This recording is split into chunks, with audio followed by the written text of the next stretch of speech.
Car. Just right. Yeah. La la la la la. With up to 40 days of consistency. On low Febreze car clips right on your vent. You know my car's my happy place. Keep that smile on my face. When it smells just right. Yeah. Breathe happy Febreze.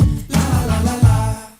Hey, if you're listening to me right now, I have one thing every business needs most: attention. Think about it. We swipe and scroll past stuff all day. But when we're driving, cooking, and working out, we're also listening. That's the magic of audio at iHeart.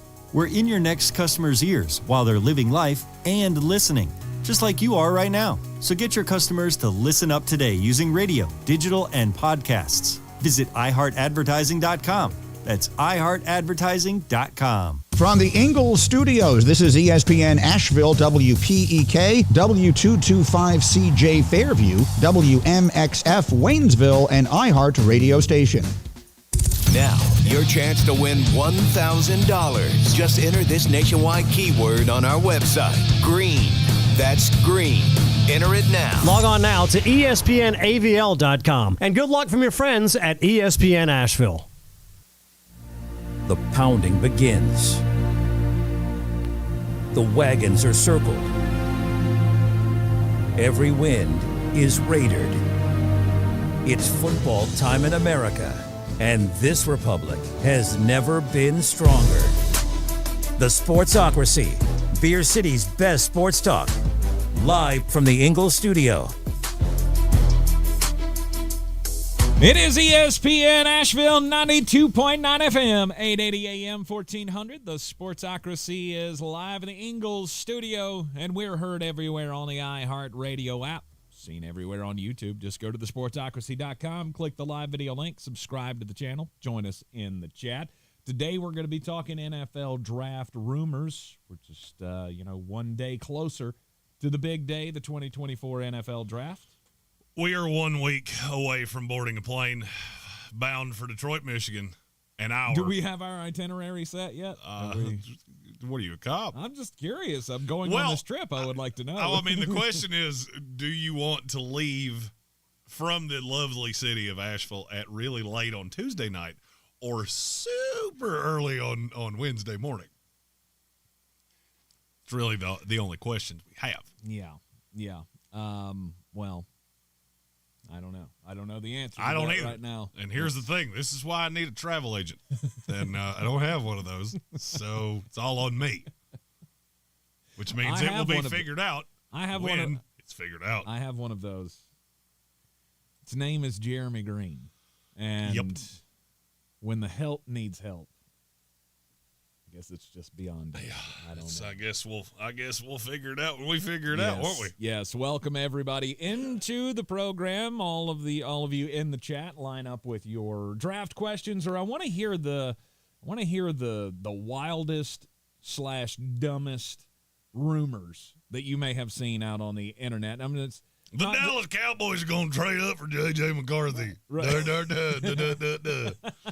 That's the dumbest one I've heard so far. Yes, we are going to cut through the BS and try to sort out what rumors are real, which ones are not.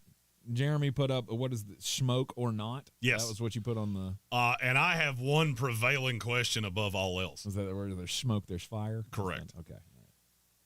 In a society where nothing is kept secret, could we get on the same page as to whether New England is in love with Drake Maye? No. Or hates him and wishes he would die? No. Because there seems to be no in between.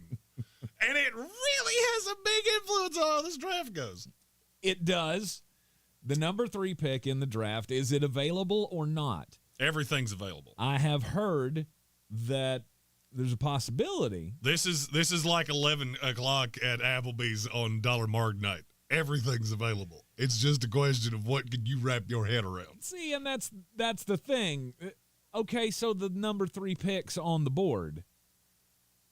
But if you believe those sources that say the pick is on the board, the price is astronomical. It starts at 3 first-round draft picks. It does. If you go by this rumor, it starts at 3 draft picks. Is anybody Or is anybody actually going to make that move? I mean, it depends on the thing that I started this with. Does New England love Drake Maye or do they hate him? Is J.J. McCarthy in play? Do they love J.J. McCarthy? Is there a quarterback that they love that's going to be there? The Washington Commanders are at their facility right now going full Joker. We have room for aggressive expansion. Break the pool stick and let me know when you're finished. Because they have J.J. McCarthy, Jaden Daniels, and Drake Maye at the facility right now. Yes. And in my head, I have Josh Harris with Joker makeup on, just ready to watch them kill each other. Duke it out. Let's get it all out of the way at once, and let's see what these guys can offer. I don't have a problem with them bringing everybody in all at once. It does make it a little weird as they're passing each other in the hallway. Like, hey, you could be. I'm going to be. No, we could. We'll see you at the next one. See, to me, that's like bringing in your two ex-girlfriends with your current girlfriend. I mean, there is one path that could work out. Just keys. Not very likely. Yeah, chances that happening are not shoot great. or shoot, and I give you that. But I'm going to say that probably doesn't end the way you want it to. On one hand, the pick's available. On the other hand, they're in love, and they're not coming off that pick for anything. And maybe that's why. Maybe that's why the price would be so astronomical, because they are in love with a quarterback. Peter Schrager of Good Morning Football put out one of his 2 mock drafts. He only does 2 through the entire process. This is the one today and the one the day of the draft next week. And in it, he said, New England loves Drake Maye, and they love J.J. McCarthy, and they love Jaden Daniels, and they love every quarterback. Awesome. That is bang-up information, Schrags. Because I'm going to say that that's not true. I do not know one evaluator that doesn't have one quarterback out of the high side of this that they don't go, not for me. Maybe for them it's Caleb Williams. Could be. Maybe he's the odd man out. Could be. Because there have been reports, not only from Schrager, but other sources close to the team that say they're all in on Daniels, they're all in on Maye, and they wouldn't get rid of that number 3 pick for anything, short of you mortgaging your entire franchise. If you trade us the divinity, then we'll give right. And there is a price on any pick. And there's zero chance that neither of those guys are on the board for them. One of them will be there. Well, this is a question of, does New England burn me the same way they did a few years ago? Because if you remember, we got to about this point, and this is in the Trevor Lawrence year, and I was dead sold that it's Trevor 1, Zach Wilson 2, Trey Lance 3, and then I was basically right about everything else in the top 10. Mm-hmm. The day of the draft, I audibled my opinion. I'll go ahead and tell you, I'm not doing that this year. When I get this wrapped around my head, and I'm 95% of the way there, that's what we're doing. Mm-hmm. Why do I feel like J.J. McCarthy has, like, the greatest agent on the planet? Like, he has the greatest momentum or seed planter, the greatest fixer behind the scenes, because he has come out of nowhere and injected himself into every discussion. He's the cranberry of the NFL draft. Yeah. You remember, like, a few years ago that every juice all of a sudden had cranberries in it? Yes. There was cran apple. You got apple juice, had some cranberry. You got cran apple. Got grape, cran grape. You got got bacon grease. Let's go cran bacon. Stop it. Stop putting him in everything. He's not that good, okay? But I had an argument about this at the liquor store yesterday. The guy that sold me my boozes looked at me and went, J.J. McCarthy, pretty good football. No, he's not. Yes, he is. He is good at football. He's just not an elite quarterback prospect. And he's being treated like it for whatever reason. I mean, you can watch the tape, and if you fall in love with the tape, good for you. I don't see how you can look at tape of J.J. McCarthy, Jaden Daniels, and Drake Maye all side by side, look at all of their plays together. How do you ever come to the solution that J.J. McCarthy is the better of those guys? You just don't have, to me, you don't have the evidence to back that up. Am I just talking out of my keister here, No. or am I right? No, I mean, for me, watching you remember that movie Cruel Intentions? I know you do, so don't lie to me. Of course we all do. Anybody our age remembers that movie. That would be like watching that movie. And you don't want to talk about Neve Campbell. You don't want to talk about Denise Richards. You don't want to talk about Sarah Michelle Gellar. You want to talk about the acting chops of Ryan Phillippe. Stop. Okay? That doesn't Wait a make minute. I don't think two of those people were in that movie. They 100% were. I just watched it not a week Was ago. it? Neve Campbell is in that movie? Most important scene in that movie was Neve Campbell and Denise Richards. So, yes. I think you're thinking of the movie Wild Things. Oh, maybe I am. What did I say? You said Cruel Intentions. That was the one I meant. My bad. I said You also meant Wild great Things? movie. Well, Cruel Intentions has some really nice parts too. Yeah, Wild Things was way better, but yeah, you're right. I was. And I don't Wild think Things. Sarah Michelle Gellar's in She's Wild not. Things. She's Yeah. Okay, just wanted to sort that out. I put two together. Okay, I'm not a movie guy. You know what I mean? He went like He went like four chicks at the same time, and I went, "Ian, let's go. Throw Reese Witherspoon in here. We're having a party. We're having a 1990s party. We'll go Fear as well. You want to talk about Mark Wahlberg? Oh boy. I mean, not really. We were kind of talking about women there. Yeah, You 100%. made it weird by talking about dudes. That was kind of the point. That was the whole point. Anyway, where were you going with that? Of you watch these top three, and then you see J.J. McCarthy. One of these things is not like the other. Yeah. And I feel like J.J. McCarthy is smoke. I've thought it was smoke the entire time. I just can't figure out exactly where that smoke's coming from. And there is an answer that makes sense. Mm-hmm. New England. If New England is doing what I think they're doing and trying to run the oop-de-oop that we have thought Arizona was going to run and try to get New York to come up and get their quarterback so you can drop back to 6 and get your guy with the extra draft capital, that makes it make sense. Nothing else does. Nothing else makes sense. That Washington could take him over Jaden Daniels. Yeah. New England could take him over Drake Maye. The math don't math. I mean, because you want to talk about something that gets you fired, that will get you fired. Yes. He's the Mac Jones of this class. Oh, no.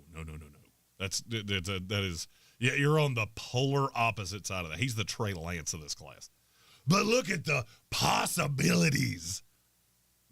Okay, I agree with you.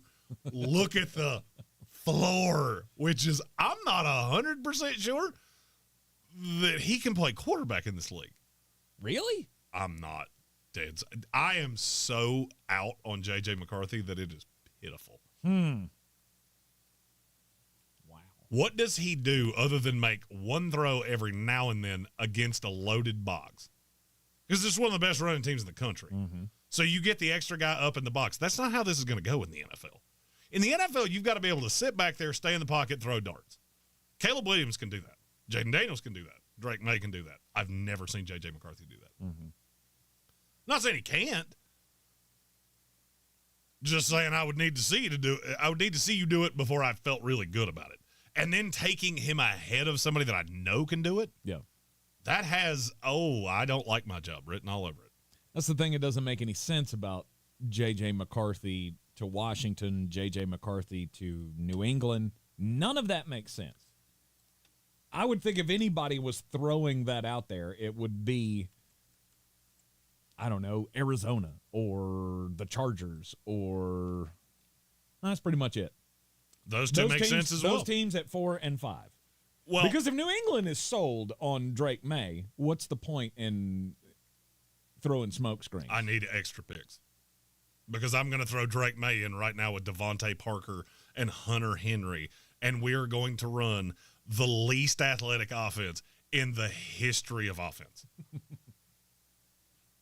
But I don't get my quarterback. That's the problem. I started thinking about this because I saw a list that I think is NFL.com put out ranking the quarterback classes the last 24 years. Can you tell me the last time that quarterbacks went in an order that didn't make sense? All right, so last year you had Bryce Young, C.J. Stroud, Anthony Richardson. Those were your 3 ones. Yep. I think everybody I know had that in the same order. Now, it didn't turn out that way. C.J. Stroud was better than Bryce Young. He was put into a better situation. Mm-hmm. That was the ranking that every scout I knew had. There were a couple that liked Stroud better than Bryce Young, but we're not It's not wildly discrepant. We, in large part, thought those two were going to be really good. Anthony Richardson was the wild card. Mm-hmm. Year before that, it was Kenny Pickett, Desmond Ridder, Malik Willis. None of them matter. That was pretty much the ranking that everybody had. The one that went out of line was Sam Howell. Go back to 21. Trevor, Zach Wilson, Trey Lance, Justin Fields, Mac Jones. That's the order that every person I knew had them. Mm-hmm. I did this for over a decade before I got to a point where I went, okay, we went a little out of line there. Which one was that? 2013. E.J. Manuel. E.J. Manuel over Geno Smith. Because universally, we all had Geno ahead of E.J. Yeah. E.J. had there was potential with him that we liked, but Geno was the ready-made. He can come in and play right now, and then he fell like a rock. What about 18 with Baker? I was kind of surprised at that. It was a little surprising. There were more questions about that quarterback class than we want to remember. Mm-hmm. There wasn't uniformity in that class. It wasn't Baker going one was a little out of sorts. Yeah. But it had become very vogue towards the end of the process that a lot of people liked his competitiveness, and he was super accurate, and they didn't know about Sam because USC quarterbacks come into the NFL and fail. Josh Allen played a really low level of competition. Josh Rosen was a jackwagon, and half the league thought Lamar Jackson was a running back. Yeah. I looked at that one, too. I'm glad you mentioned that because that is worth pointing because out. That's the last one that I remember being shocked at. Because I was as anti-Baker Mayfield as anybody, and I could not believe that someone would take him number one overall. And when that rumor started, I mean, that can't happen, and then it did. All right, so we'll go with that one because I thought Sam was far and away number one. It fits into the same narrative that I was getting ready to go down. Mm-hmm. Baker Mayfield, the brain trust that drafted him. How long did they last? 2 years. Brain trust that drafted Sam Darnold over Josh Allen. How long did they last? 1 year. Mm-hmm. GM was actually fired the same year. There's a reason for that. Right. Josh Allen hadn't even become the thing yet. But you both looked at those quarterbacks and went, we missed. Mm-hmm. You got the wrong guy. And that's what I see out of J.J. McCarthy. I think it's all well and good to talk about it in the lead up. And we do this for the 2 weeks directly preceding to the draft, the month preceding to the draft. The thing I can't wrap my brain around is what team is going to get on the clock. They're going to have their 10 minutes and go, we're taking J.J. McCarthy. I think he's going to fall further than you think. I keep seeing him at 4. I keep seeing him at 6. That doesn't smell right to me. We've never had a class go 1, 2, 3, 4 quarterbacks. It's never happened. If I had to put a wager on it and I could get the draft pick window, I would be willing to put a wager on 7 to 10, 7 to 11, something like that for J.J. McCarthy. So you're looking at a window? I mean, how about a over-under? Because we do have one of those. Ooh, okay. What's the over-under? I've got to find the individual one on him, but I know it's here. Give me a minute. If it's 5 or 6.5, I'd take the over. But I don't know. Over, under 5.5. Over. I'd go over because I don't think anybody's getting into the top 5 for him. Oh, let's. Vegas is great truth serum. Bookmakers are great truth serum, and this is active on DraftKings Sportsbook right now. Set the line. All right, so you got 5.5. What are the lines on each side of that? Over 5.5 pays what? Oh, that's plus 200? Plus 125. Okay. Under 5.5 is what? Minus 125. Minus 155. 155. Vegas feels like he's going in the top 5. Yeah, they do. Okay. I just have a hard time believing it. What I definitively believe, it will not be at 3. Because I'm leaning on the side of New England knows what they need. They know what every team needs, and that's a quarterback. Legit quarterback. And I need a legit quarterback who I know can make the throws, can do all of the things. Is he going to throw some interceptions? Sure. He's a rookie. He's expected to do things like that. To me, you can't go wrong with Drake Maye. And so when I see reports that they're in love with Jaden Daniels and Drake Maye, it makes me ask the question of who in the hell is running the PR department for J.J. McCarthy that he was able to weasel his way into this discussion of three quarterbacks that I think we all feel, most of us feel anyway, are pretty clearly above the other quarterbacks in this class. J.J. McCarthy may be at the top of the second tier, but he's known by no means in that elite tier to me. We'll continue with the NFL draft rumors right here in the Sportsocracy after this. Summit Dental is accepting new patients. At Summit, they submit insurance on your behalf and provide you with estimates, so you have everything you need to make an informed treatment decision. They also work with Care Credit, and they're happy to help you apply. Care Credit helps you pay for out-of-pocket healthcare expenses. See why Summit Dental has so many 5-star reviews on Google. Book today at AshevilleSummitDental.com. In-house savings programs are also available. Book online at AshevilleSummitDental.com. The key to any successful business is maximizing your reach. That's where the power of radio can help you get more customers in your doors and telling all of their friends about our friends. Hello, friends. Get your message to the masses through ESPN Asheville, the Sportsocracy, and iHeartMedia Asheville. Learn how all of our great partners like Ingles Markets, DraftKings Sportsbook, and Monster Brewing, to name a few, use us to continue to build their businesses. Just email me, Tank Spencer at iHeartMedia.com. Family Talk with Straight Talk. You give and you give. It's time to get with Straight Talk Wireless. You get a reliable 5G network and unlimited data, and you get to choose who joins your family plan starting as low as $25 a line. Does it have to be family? It can be family or people you like. Get more lines and more savings. Switch to Straight Talk for family plan starting as low as $25 a line per month for 4 lines. Find us at Walmart and StraightTalk.com. For network management practices, visit StraightTalk.com. Family plan discount with 4 lines, all on the Silver Unlimited plan. Taxes and fees apply. It's the VC Show. What's up? I'm Vince Carter, and my podcast, The VC Show, is coming back. Season 2 of The VC Show is going to be bigger and better than ever. Every week during the NBA season, I'll give you my real insights and opinions on the league. Vinsanity reigns supreme. Subscribe to the pod and listen to The VC Show with me, Vince Carter, on the iHeartRadio app or wherever you get your podcasts. It's the VC Show.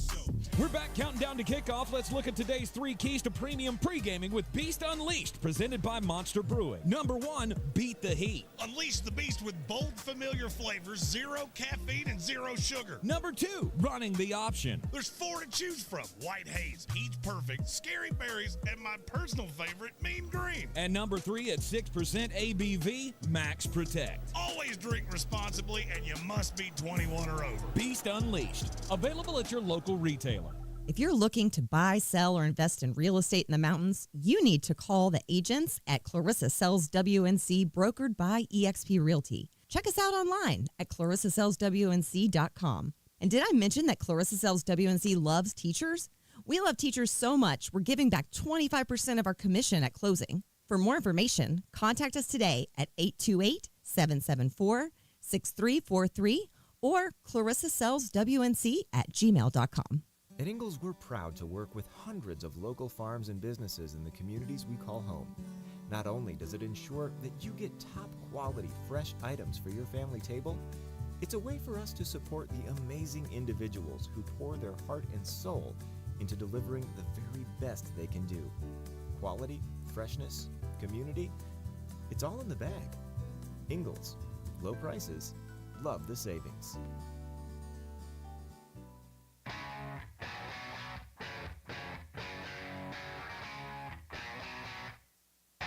The Sportsocracy. These guys are a f***ing disgrace. Smoke or not? Is there fire where this smoke is coming from? NFL draft rumors here in the Sportsocracy, just a little over a week away from the big day in Detroit. Next Thursday, we'll be, of course, bringing you live coverage from Radio Row in Detroit. We're still not sure how we're getting there or where we're staying, but I know exactly how we're getting there. We do have the passes to get in the door. I do know. I know exactly how we're getting there. Airplane. On an airplane. We will be getting on an airplane. I do not know where that plane will be starting, and I do not know when that plane will be leaving. But I know we will be on a plane headed for Detroit because I am not riding in a car with you for that long. No. We are not going to Canada. No. Wednesday. I was also, this is how stupid I am geography-wise. I never realized Detroit was like a bridge to Canada. Yes. I didn't know that. I'm gonna throw myself under the bus here. So when I was looking for places to stay, I've been looking for an Airbnb because we found a great one at the Combine. Yes.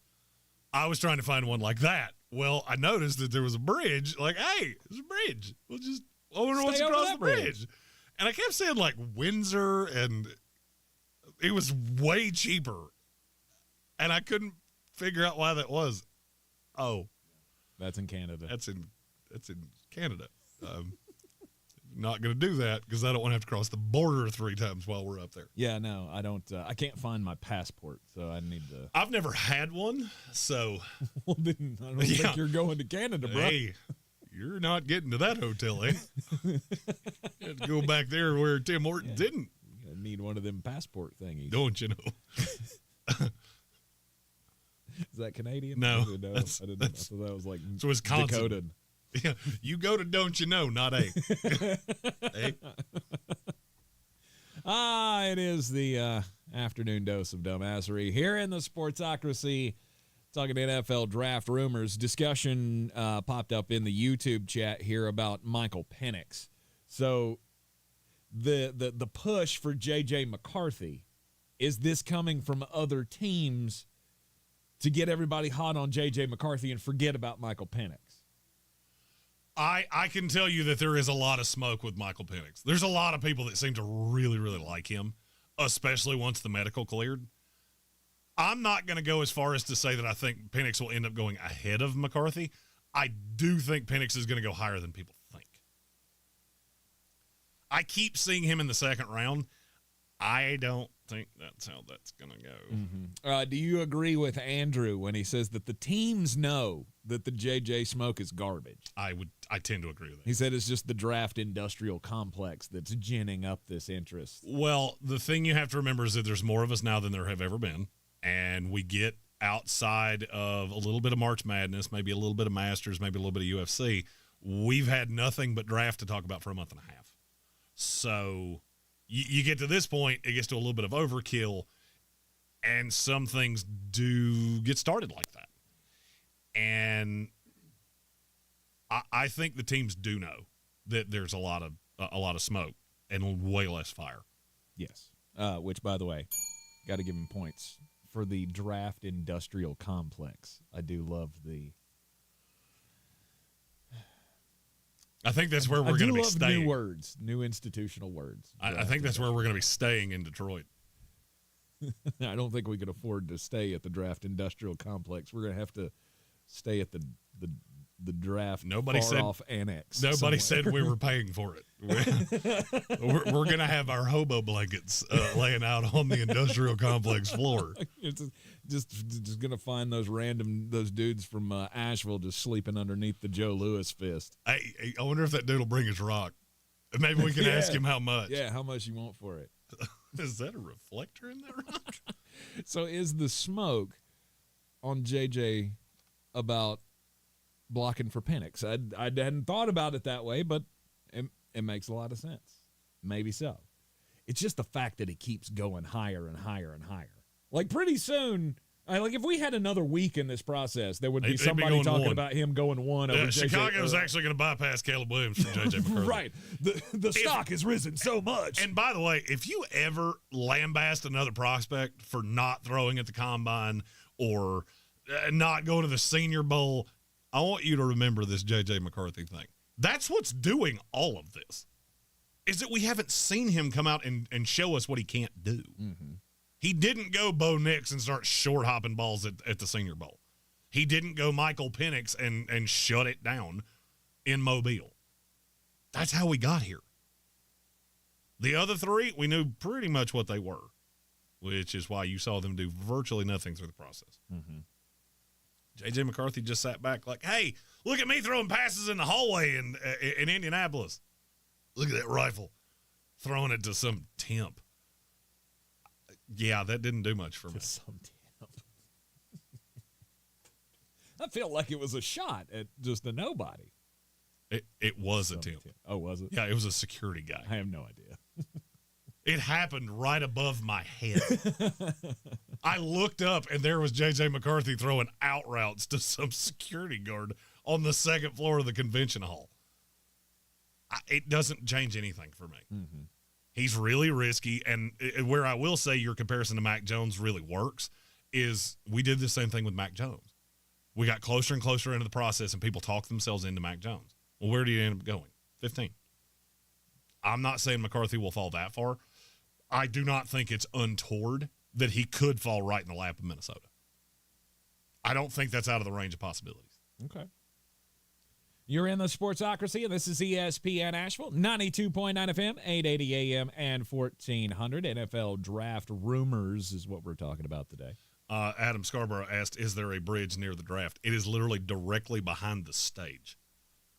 So we will be in Marcius Park, of which it's not Martius Park. I got corrected on the elevator by two very fine gents from Detroit. Yes. It is Marcius Park. Marcius.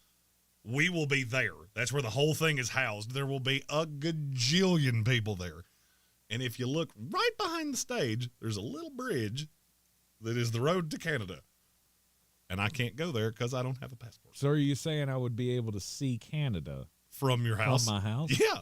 Yes, Sarah Palin. Nice. You will actually be able to see Canada from your house. You're in the Sportsocracy. We'll continue talking rumors, plus get just a bit outside. Up next. This is your Exergen Temporal Scanner weather forecast on ESPN Asheville. All right, rolling into our afternoon with some pretty decent weather. I say decent because there's not clear sky, a little bit more cloud than sunshine, maybe a passing shower, maybe a thunder shower, low 80s. Tonight near 60, very warm with more clouds. Tomorrow, chance of a shower, cloudy otherwise and breezy, 78.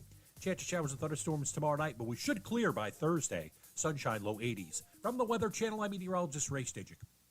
This report is sponsored by Lowe's. Save big during Springfest at Lowe's. Get a free leaf blower and select combo kits because Lowe's knows spring. Offer valid through 4/17. Compared to trimmer purchased separately. Blower and trimmer sold packaged together as a combo kit. Includes one battery and charger while supplies last. Some days, my active psoriatic arthritis makes it hard to get in the game. Now, the ball is in my court, thanks to treating my skin and joints with Skyrizi, Risankizumab Riza, a prescription-only 150 milligram injection for adults. Nothing is everything.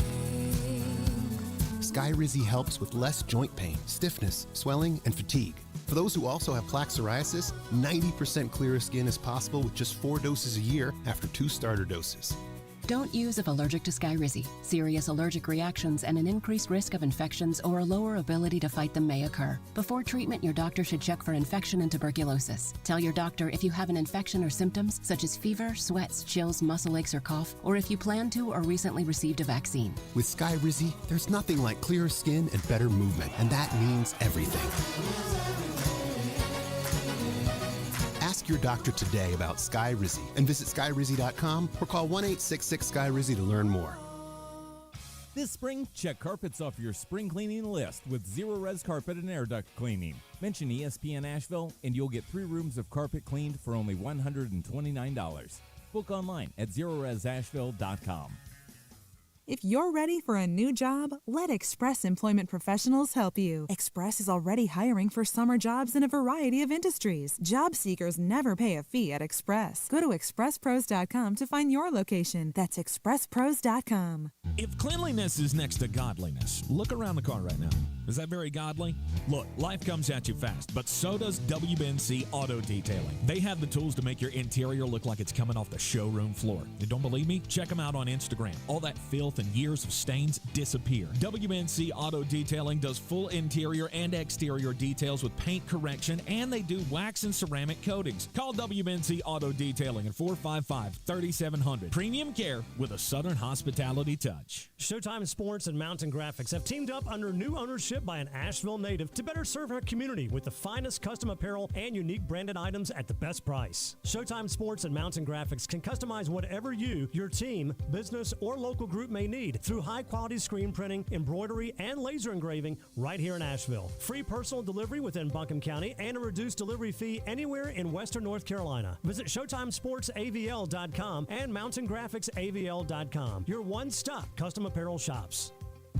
At Ingles, whether we're celebrating Friday night rivals, televising college basketball games, bringing the Fan Fest to semi-pro soccer, or taking you out to the ball game at your minor league park, it's all in the bag. Ingles, low prices, love the savings. Boy, you must be outside your mind. The Sportsocracy. Just a bit outside. He tried the corner and missed. And welcome back into the Sportsocracy on ESPN Asheville, 92.9 FM, 880 AM, and 1400. Jeremy, it feels a little early for this announcement to be coming out, but here we are, the society that we live in today. You know, you got to capitalize on a headline, right? The owners of the white Ford Bronco driven by O.J. Simpson is going up for auction. They said they had planned to do it this year anyway, because it's the 30th anniversary, right? The 30th anniversary is coming up in 20. That'd be next year. So just had to take the opportunity the week he dies. Is it 94? Was it? Yeah. I thought it was 1995. No, the trial was in 95. Oh, the actual chase was in 94. The actual chase was in 94. Gotcha. Because it was during the 94 playoffs. Yeah, okay. All right.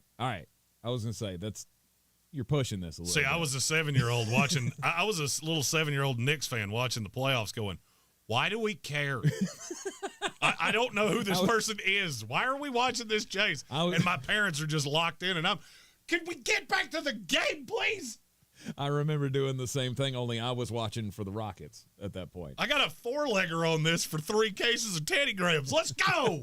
Jordan disappeared, and I went full Hakeem Olajuwon fan there for a couple of years. So Michael Gilbert, who is the ex-manager of O.J. Simpson, he apparently owns the SUV, the white Bronco, that was driven in that slow-speed chase on the 405 freeway. And he's going to put it up for auction. Darren Ravel reporting that it's going to be on CLLCT.com. Collect without any of the vowels. What do you think something like that go for? OJ's Bronco? OJ's Bronco. Oh, what do you think it goes for? This is why God will never let me be an infinitely wealthy man, because I would have it just to set it on fire. I would buy whatever. If I had $1 billion in the bank, I would pay whatever it cost, and I would literally televise me burning it. Mm-hmm. Okay. All right. What is it worth? $150,000. It's way more than that. Yeah, it's way more than that. It's way more than that. I felt me saying that. They're hoping to get 10 times that.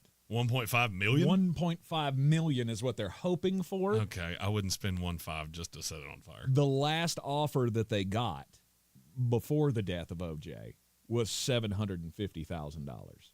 So you think him dying did that much? Doubled in value? I don't know about that. That's a lot of money, though.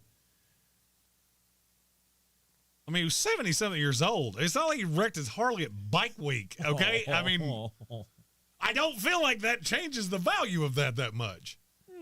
I wouldn't either. But you know what? Maybe a couple of people want to get in a bidding war. Right? Hey, you know what? GG Gambling's got a good idea. Hey, maybe you can sell it and pay off the victims' families that you never paid, you jackass. My story's about Scotty Scheffler. Sorry, I don't have a lot for OJ. I don't. If you don't like that, that's fine. We can have a different opinion here. Sorry.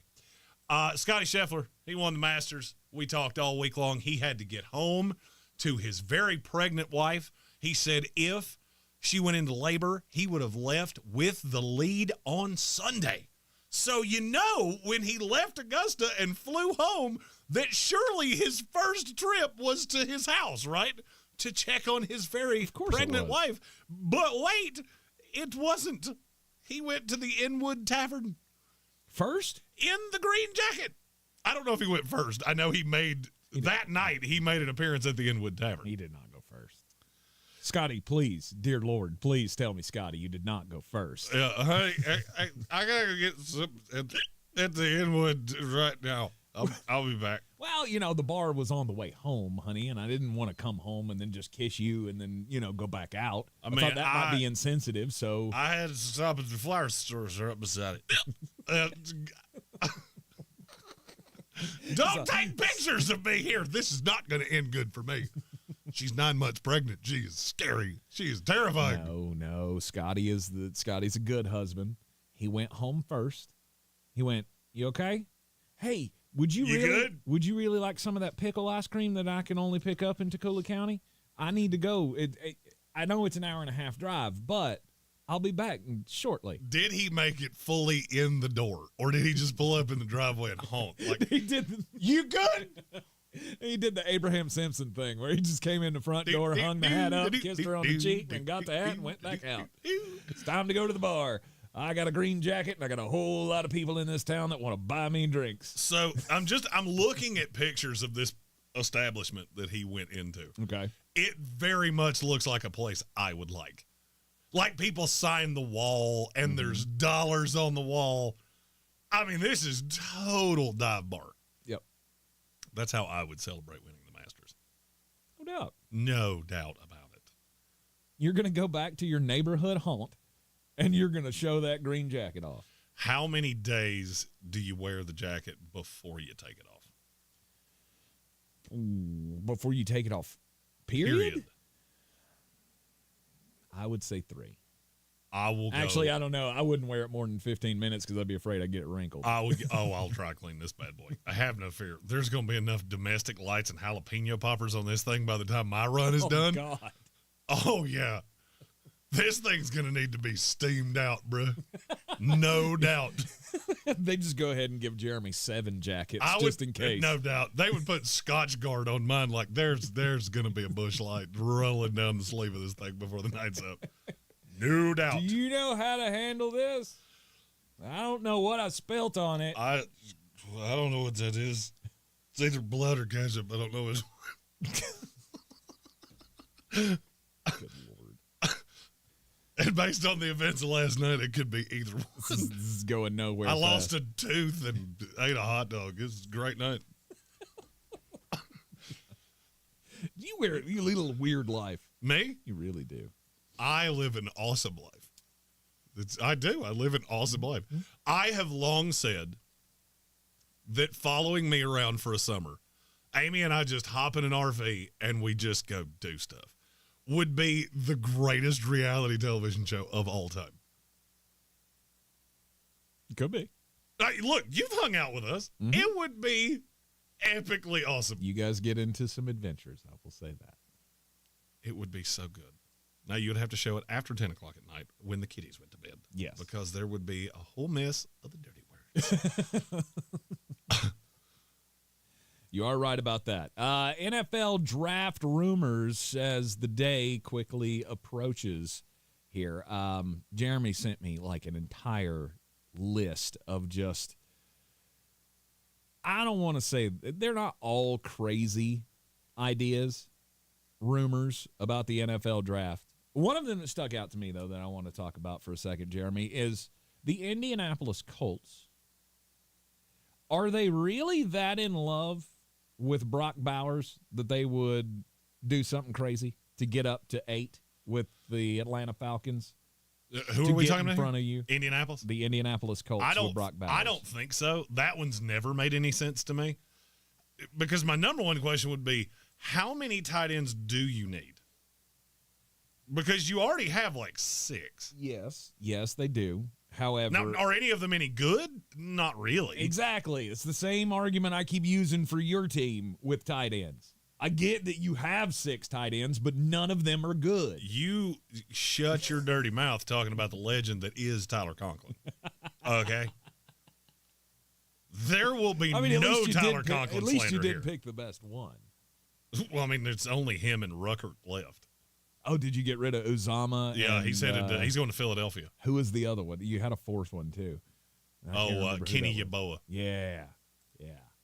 Again, of course, I'm considering a tight end because I don't have a good one. Well, they have Kylan Granson, Mo Alley Cox, Jelani Woods, and Will Mallory. Woo, we thought it was going to be real fun with Jelani Woods. And there was a little thing about Will Mallory there for a minute. But Will Mallory's probably the best one of the bunch. But, yeah, you remember when Jelani Woods was really popular in the draft and everybody went, highway speed, he's so good. Freak. RAS. He was one of those he was one of those 9 RAS scores. How many catches does he have in his career? I mean, he's only played 1 year. 17. 25. Oh, so close. 25, 3 touchdowns, 312 yards. Star. Championship. The people that really look at us and go, you worry too much about the draft. Jelani Woods would be a great example of where you might be right. We build some of these guys up so much during the draft process that when they don't flame out, you go, how did that happen? Oh, I thought he was a superstar. Who would have ever thought that a guy that wasn't really good at Virginia, but then showed up at the combine and ran real fast, and he was real tall. Who would have thought that guy would not be a superstar in the NFL? Right. It's just, I declare, I am aghast at this injustice. So, Indianapolis, look, every mock draft I have seen for the last 2 weeks, I think, there's not a single one of them that has anybody but the New York Jets making the number 10 pick, and there's not a single player in that slot other than Brock Bowers. I think we all know that's how that goes. The league knows how that can go. So if you're dead set on one of the greatest tight ends to ever come into the league, then you're going to have to trade up to above 10. Yeah, because I don't think Brock makes it past that. But I don't think anybody's making the move up to do that. I really don't. Indianapolis has too many needs. It would be pretty expensive to get up there. Doing it with Chicago, I get it. We did this yesterday with the head-to-head mock draft. I mean, I'm looking at Cincinnati going, yeah, I would like to go up there and get him, but no, I don't want to give up a 2 and a 4 to do it. So I think it's most likely that Indianapolis stays pat. And let's play the fun game of who wants you to know that? Ooh, I can answer that question. Chicago Bears. Number one team that I have been told through the entire process would take exactly $1 for $1 to move down. Really? Because there's so many players that they like that they feel like they could get one of them at 15 just as easily as they get one at 9. Okay. If there's a buyer, maybe you can gin up some interest to get somebody up in front of the Jets. Atlanta seems to be the one that I always think is going to trade down, but maybe Chicago. Maybe Chicago is the one. We have our first super chat of the day. All right. From our buddy Adam. From our buddy Adam Scarborough that said YouTube limits emojis, but we need an emoji shirt of IQ less than salad dressing, and it's with all the I salad dressing. Aha. Nice. That's is it a solid. bottle of ranch? No. If it's not a bottle of no, ranch, it's a it doesn't dress. It's an actual dress. I don't think there is a bottle of ranch emoji. You should create one, at least for the T-shirt. What do you think I'd do over here? I don't know how to make an emoji. You don't know how to do I mean, I can do it on YouTube. We have a few that I made on YouTube. Create it and put it on the shirt and take a picture of it. You know, we should make little. I never thought of that. We should make little individual show emojis. Maybe during my darkness retreat this year, that'll be something that I could undertake. There you go. If you're new to the show, during the post-draft process, Jeremy goes on a little darkness retreat. And now I've started something. Great. No doubt. You should always be careful what you say to me. Because like, hey, do you know how to make an emoji? No, but I'm gonna. I'll spend the next 7 years of my life trying to figure out how. No, but I will find out. He did the same thing when NFTs came out. I never understood NFTs. Still nobody wants your TikTok video or whatever the hell it was. I have no clue what you're talking about. That's what NFTs were, weren't they? Were they like TikTok videos? It's like a little GIF. Right. Woo! Oh, I thought you were talking about mine. No.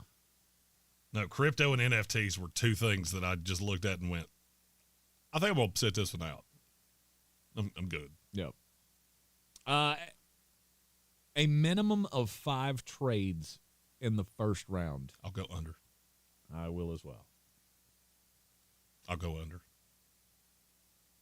It's all fun and games to suggest. Are we still doing the all trades mock draft at some point?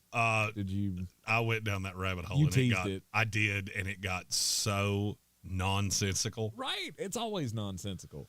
It's always kooky madookie. Minimum of five trades seems a little aggressive. But there again, there could be movement all over the place.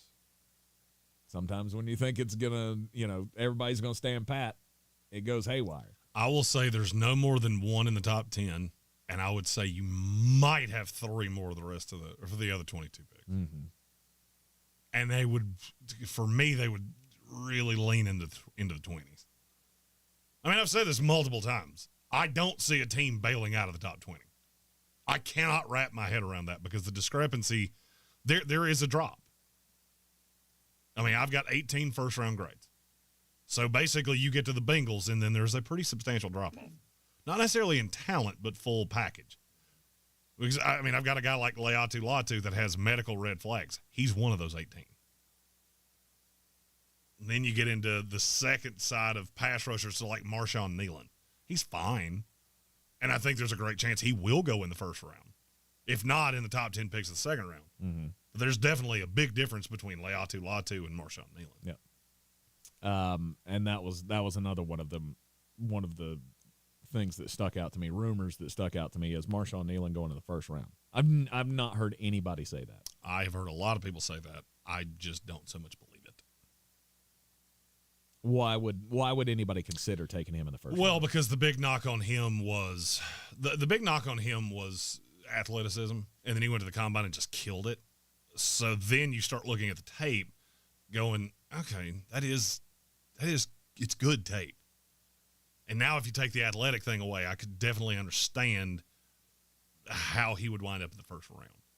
Right now, I looked him up on DraftKings to see what number you could get on him in the first round. I'm not even sure he's on the board. I think they may have taken him down. Mm-hmm. Nope, there he is, plus 350. To go in the first round? Mm-hmm. I've seen me spend money on way worse. All right, you're in the Sportsocracy. This is ESPN Asheville, 92.9 FM, 880 AM and 1400. Programming note, we will not be here tomorrow. Got Atlanta Braves baseball tomorrow afternoon. But at noon, right here on this here YouTube channel, we'll be doing a live 7-round listener mock with the Wordy Dirts. That we can say. Because we're not on the terrestrial radio box. Indeed. I'll put the link in the YouTube comments, and you can go into Walk the Mock and select your team. There you go. Another live mock, uncensored on the YouTube tomorrow afternoon. Here in Sportsocracy, just one of the benefits of having guys that care. And we'll do some super chats. I'll answer your questions, and we'll raise a couple doubloons for the we're two poor men that are going to Detroit, and we don't want to sleep under a bridge. That's not true. We're completely taken care of there. No.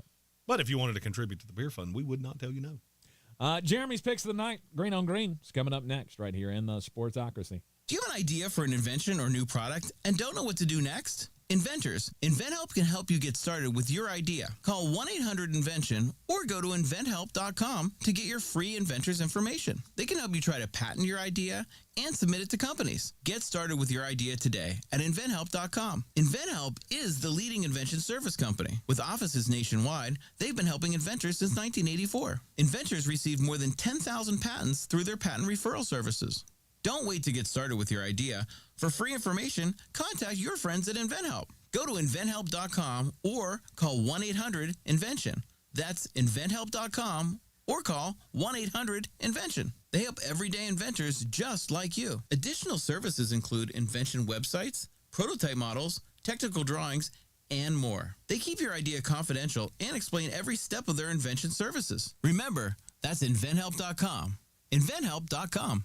I'm still going for it, even with higher stroke risk from atrial fibrillation and a regular heartbeat not caused by a heart valve problem. Over a 3-year study, Eliquis apixaban tablets reduced stroke risk better than warfarin, and over 97% of Eliquis patients did not experience a stroke. A first stroke occurred in 2.9% of warfarin patients versus 2.3% of Eliquis patients. Don't stop taking prescription Eliquis without asking your doctor. It may increase your stroke risk. Eliquis can cause serious and in rare cases fatal bleeding. Don't take Eliquis if you have an artificial heart valve, abnormal bleeding, or antiphospholipid syndrome. While taking, you may bruise more easily or take longer for bleeding to stop. A spinal injection while on Eliquis increases risk of blood clots, which may cause paralysis, the inability to move. Get medical help right away for unexpected bleeding, unusual bruising, or tingling, numbness, or muscle weakness. Medications such as aspirin products, NSAIDs, SSRIs, SNRIs, and blood thinners may increase bleeding risk. Tell your doctor about all planned medical or dental procedures. Learn more at Eliquis.com or call 1-855-ELIQUIS. Hey, if you're listening to me right now, I have one thing every business needs most: attention. Think about it. We swipe and scroll past stuff all day, but when we're driving, cooking, working out, we're also listening. That's the magic of audio at iHeart. We're in your next customer's ears while they're living life and listening, just like you are right now. So get your customers to listen up today using radio, digital, and podcasts. Call 844-ADD-HELP-5. That's 844-ADD-HELP-5. Did you know Ingalls only sells USDA Choice and Prime cuts of meat? Maybe it's time to reward yourself. Our butchers cut all our meat fresh in the store every day. Grass-fed, organic, you name it. Not only that, we'll even cut it to order just the way you like it. And we grind meat fresh in the store multiple times a day. It's all in the bag. That's the best meat in town for the best folks in town. Ingalls, low prices, love the savings. If you're looking to buy, sell, or invest in real estate in the mountains, you need to call the agents at Clarissa Sells WNC, brokered by eXp Realty. Check us out online at clarissasellswnc.com. Download our free app on Google Play or the App Store. Type in Asheville Home Search. You'll be able to connect with our team and see all the available homes for sale in our area. For more information, contact us today at 828-774-6343 or clarissasellswnc@gmail.com. We're to the play-in tournament in the NBA, and no matter my objections to this, it's happening, and we need to make it a money-making experience. I'm Jeremy Greene of thesportsocracy.com, and this is Green on Green, brought to you by DraftKings Sportsbook. Earlier this month, I told you about cowboying. That is a process where very popular teams have lines that are buoyed. The Los Angeles Lakers are one of those teams, but this ain't one of those times. The Lakers have been a terrible matchup for New Orleans all year long. They've slaughtered them twice, including once just a few days ago. Anthony Davis may not play, and I'm not sure that I care. Los Angeles has shot the lights out against New Orleans all year long, and that has nothing to do with Anthony Davis. Getting them as a moneyline dog feels like free money to me. Give me Los Angeles. Now, for the other side of that coin, Sacramento's a 2.5-point dog at home against Golden State. I don't know if this is cowboying or people are just really convinced that Stephen Curry can turn it on in the playoffs. This Golden State team is awful and has been all year long. The jerseys may be the same, but this team is not the team you grew up with. Sacramento's young, and there's something that Golden State really struggles with. Big. I can't believe Golden State's the favorite here. Give me Sacramento plus the 2.5. I'll take them the money line to win outright. And if I'm right, that would set up a bonanza of points between the Kings and Pelicans a couple days from now for the right to play the Oklahoma City Thunder. Download the DraftKings Sportsbook app now using code JGBETS and bet $5 to get $200 instantly in bonus bets. Only on DraftKings Sportsbook with code JGBETS. The crown is yours. Gambling problem? Call 877-718-5543 or visit morethanagame.nc.gov. 21 plus, North Carolina only, new customers only. Bonus bets expire 168 hours after issuance. Deposit and eligibility restrictions apply. Terms at DraftKings.com/sportsbook/NC.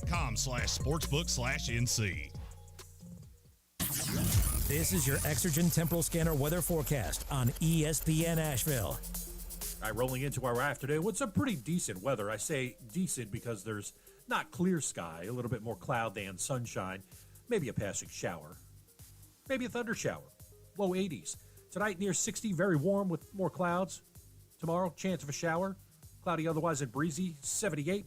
Chance of showers and thunderstorms tomorrow night, but we should clear by Thursday. Sunshine, low 80s. From the Weather Channel, I'm meteorologist Ray Stajic.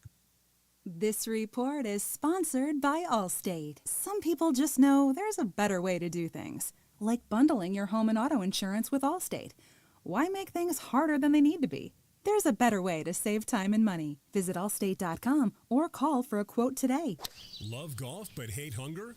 Golf Against Hunger 2024 takes place April 22nd, and it's your chance to help end food waste while enjoying your favorite game.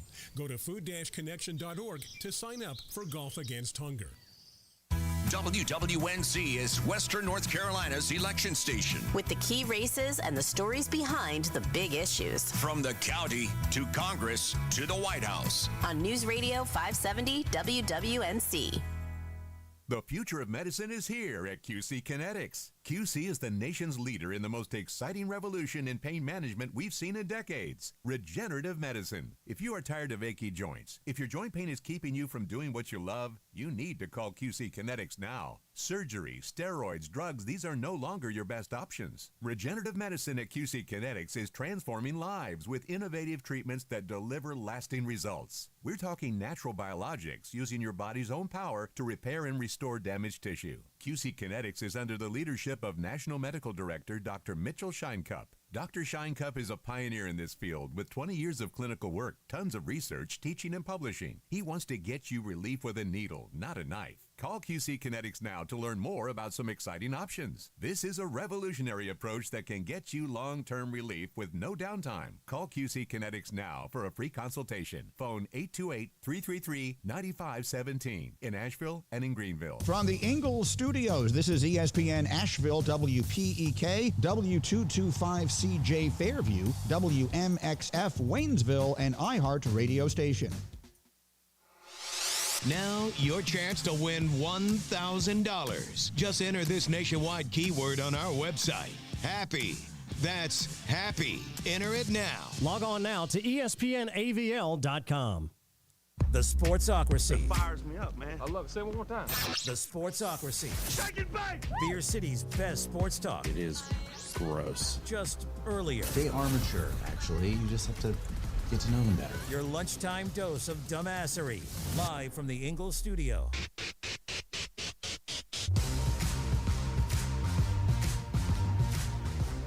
And welcome back into the Sportsocracy on ESPN Asheville, 92.9 FM, 880 AM, 1400. The Sportsocracy is heard everywhere you go on the iHeart Radio app, and we're seen everywhere inside the Ingalls studio on YouTube.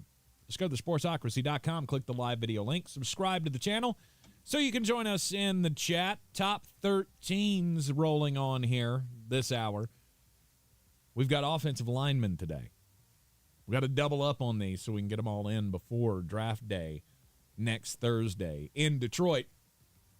So today, offensive linemen, you got tackles, and you've got interior offensive linemen because there's not enough to break those down to, you know, a top 13 for centers and a top 13 for guards. Yeah, it's the class is fine, but there's not enough individual centers. Mm-hmm. Guard, I could have gotten a 13. It would have just been a little tight by the end. Well, I believe we all know where your tackles list starts. Joe Alt. Here, Jeremy Greene. Joe Alt. Yes. Joe Alt. Number 1, number 2, number 4. He's one of the best tackle prospects I've ever evaluated. He is a gigantic human being, very nimble. I think in every other class I've ever done, he would have gone in the top 5. Mm-hmm. And his drop dead spot's Tennessee at 7. He either goes 5 to the Chargers or 7 to the Titans. Yes. And don't undervalue that the New York Football Giants could do this as well. Really?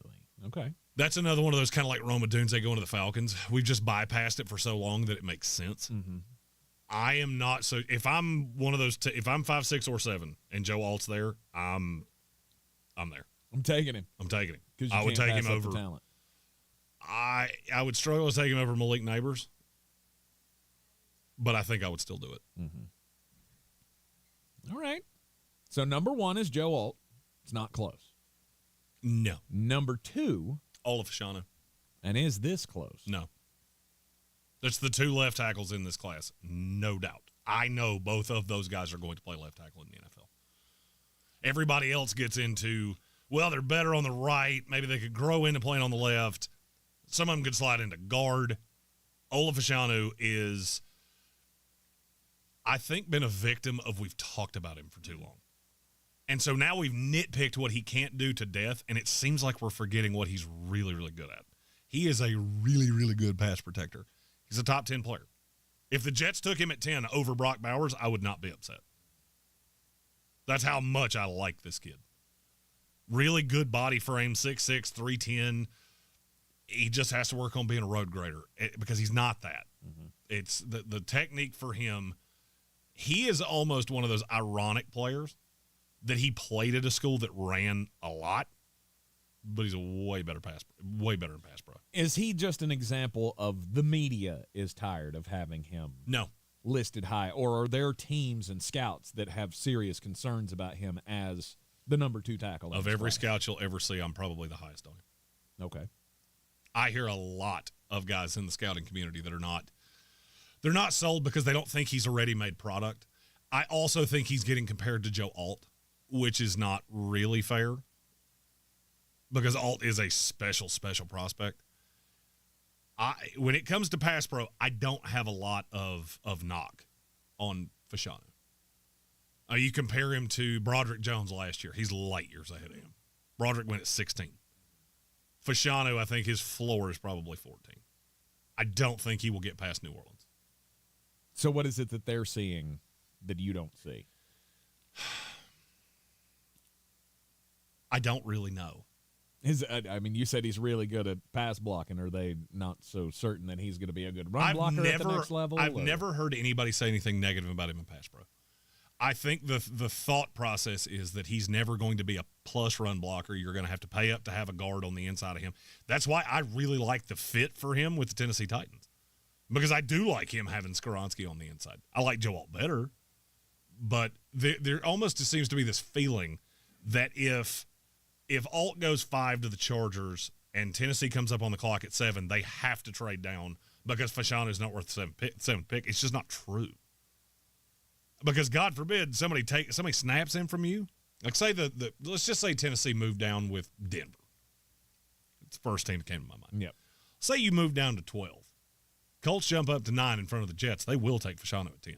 And then you are LMNO screwed. Because now you're doing nothing but looking at right tackles, and you don't have anybody to play on the left side. You have to walk away from this with one of those two. That's why I think Tennessee would sit at 7 and take Fashanu and just walk away happy. Move on, yeah. They would get killed in draft grades for that. And to me, it is so stupid. So unbelievably stupid that we denigrate this kid just solely because he's not a finished product. Of course he's not. He's one of the youngest players in this draft class. Ola Fashanu at 2. Number 3.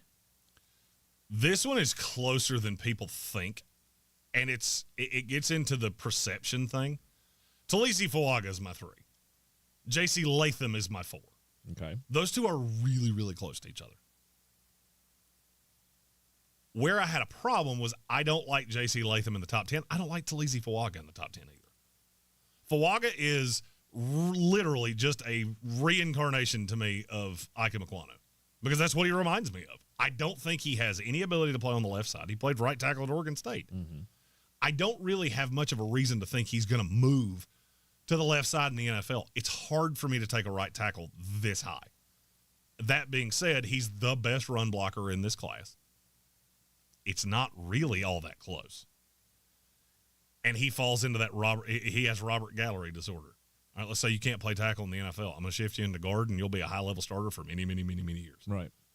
He's about as safe as it comes. He's very heavy-handed, just real run grader in the run game. He does need to get better as a pass protector. Mm-hmm. That's why the guys that you hear say he could play guard, that's why they're saying that. I don't know that you're not going to put him out on the right side, and he's going to get quarterbacks hit a lot. It's a completely different technique. In pass pro, you set back and let edge rushers come to you, and you have to be able to handle them as they come. Because they're going to throw a move on you, whatever the case may be. In run blocking, it's not reactionary. I'm taking the action to you, and that's what he does. Mm-hmm. What I see in pass pro with him is sometimes he tries to take the action to pass rushers, and they just Toro by him. Did it happen a lot? No. It also seemed to happen against higher-level competition. When you have the elite pass rushers of the NFL coming after you, they all have a move. One of the things that irks me about grading offensive linemen is that we look at all of them in a phone booth of, if this guy's as good as you're telling me, then he's going to come in and just solidify the right tackle spot. There are times that's true. I think if he goes to the New Orleans Saints, I look at all the other things they have on that line, he will slot in place, and everything will be just fine. And they will run way more to the right side than they did behind Ryan Ramczyk. He was more of a balanced right tackle. Doesn't look like he'll play maybe ever again, but it's really looking like he won't play in 24. Fuaga would slide in immediately on the right side. Now, the Jets, same way. He'd slide in on the right side. I don't know what you would do with Morgan Moses at that point because I don't know where he's going to play. He would be the swing, I guess. Or maybe you plan on playing him at guard. I don't know. This is the reason I think the Fuaga thing's overblown. They liked him. Free agency set up a different way. We get locked into things when we see teams really interested in the guy at the combine, and then we never move off of it. Let me think of another. Tennessee. Let's say he wound up with the Titans. Titans trade down. Fashanu goes in front of him, and now they have to put him on the right side. He's not going to look as good because you don't have anything around him. So now he has to be the stabilizing force. That's not an apples-to-apples comparison. He's not Joe Alt. He's Talise Fuaga. In the right scenario, he'll be really, really good. I think that scenario is New Orleans, and that's why I think that's his drop-dead spot. I don't think he will get to 18. If he happened to get by New Orleans, then I think Cincinnati would be primed to take him as the ultimate replacement to Trent Brown, and he would start out at guard. All right, Talise Fuaga out of Oregon State, the number 4 in Jeremy's number 3 in Jeremy's top 13 offensive tackles in the 2024 NFL draft class. Number 4 is J.C. Latham. He's real, real big. I mean, freakishly large. He's also really nimble for as big as he is. I'm just not in love with him. There's nothing about. I don't think he is a real plus at anything. He's a good run blocker. He's a borderline plus pass blocker. But I think he's done. He will. This is your Alabama rule of he won't get any better. Think about Alabama offensive linemen over the years under Nick Saban. Name me the one that went to the NFL and got markedly better. Yeah, I can't. Because my number one comp on J.C. Latham is Evan Neal. You taking that at 15? You taking that at 10? No. You taking that as, I saw it as high as 5? I'm not really there. And you look at the RAS comps, the height, weight, speed comps, the film comps, all of them were busts. Every single guy that I have ever heard him compared to, from Evan Neal to Trevor Penning, on down the line, they've all been busts. I'm not saying you can't break the mold. I'm just saying I've seen a lot of 6'6", 340-pound linemen come into this league, and I've seen a lot of 6'6", 340-pound linemen eat their way out of this league, especially when what they do so well is move. I don't love him. Now, that being said, he does have some of the same elements that Fuaga does. He played a lot of snaps. He's really vet.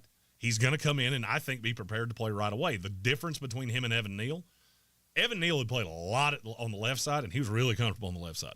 They moved him to the right, and he was completely lost. Latham's not going to have that problem. I just don't think you can put him on the left side either. He is exclusively a right tackle or a guard to me. In the right scenario, though, he can work very well. Cincinnati is the right scenario. The way this should go is that Alt goes 5, Fashanu goes 7, to the Titans. Fuaga goes 14 to the Saints, and then Latham falls to 18 with Cincinnati.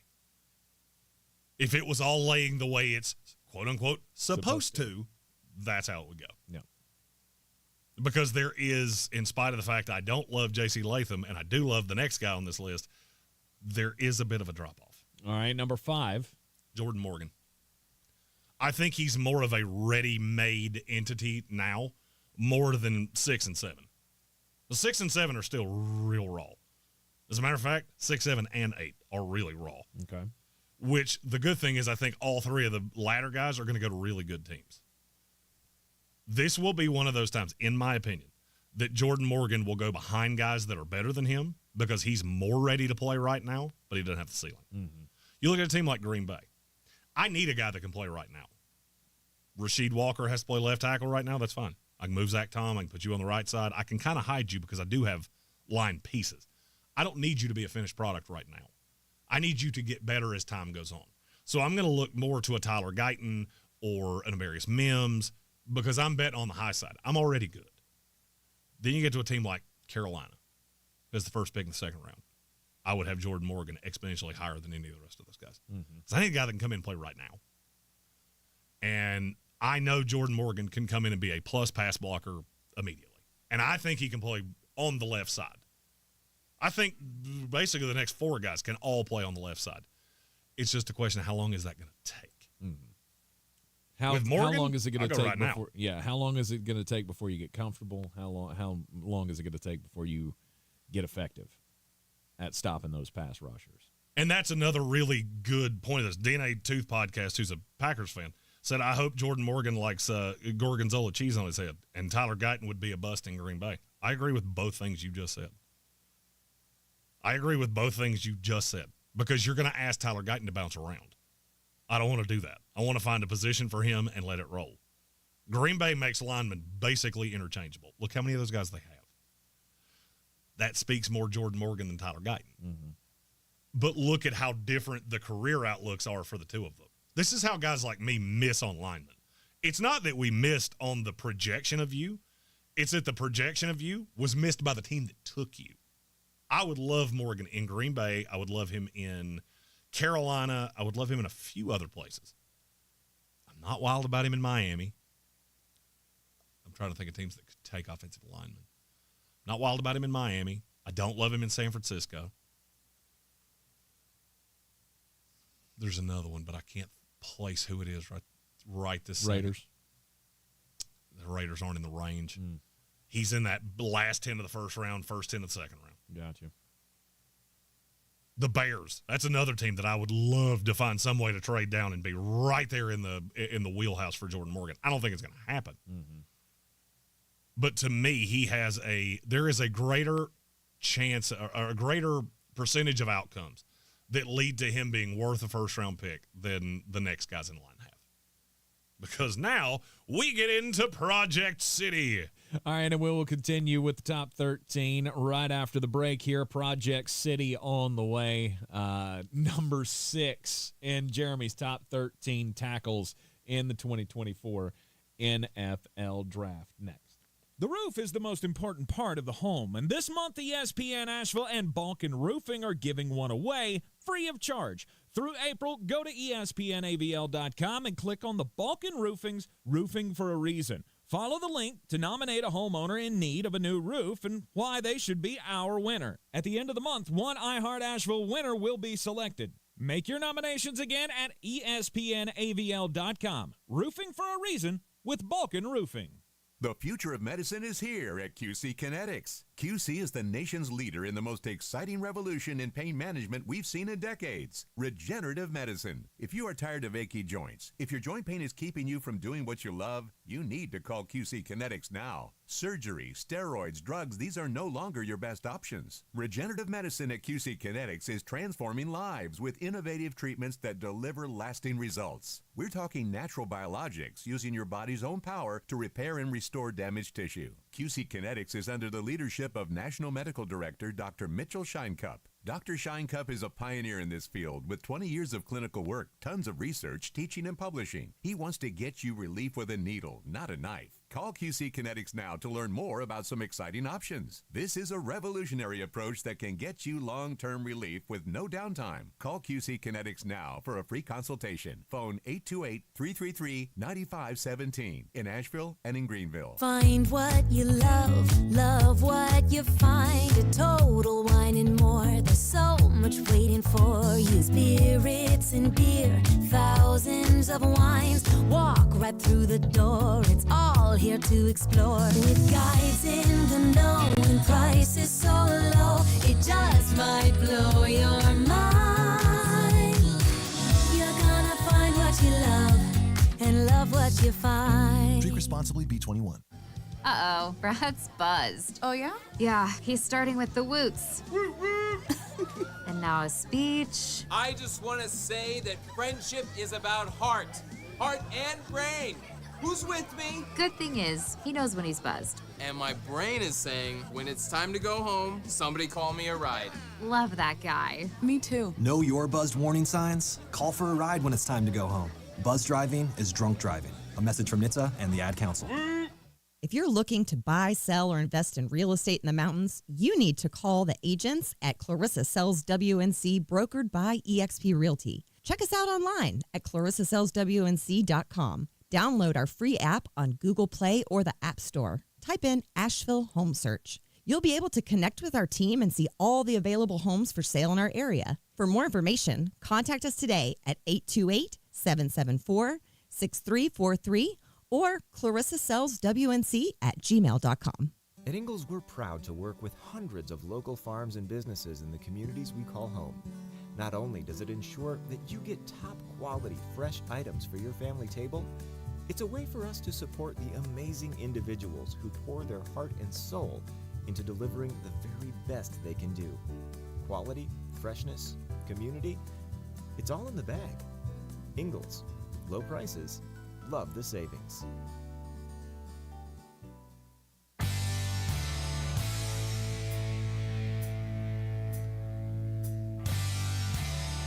It is ESPN Asheville back in the Sportsocracy, and top 13s at every draft position, every position group. 13 is my favorite number. I'm the draft nerd, so that's the number we use. Absolutely. Why do you use 13? Well, because we could do 300, but I don't think you want to sit here and listen to that many of those. No. At ESPN Draft Nerd, you can follow him on Twitter. Jeremy Greene, he is our, he's our go-to in all things Draftmas, and it is the Draftmas season. We are quickly coming upon the day next Thursday.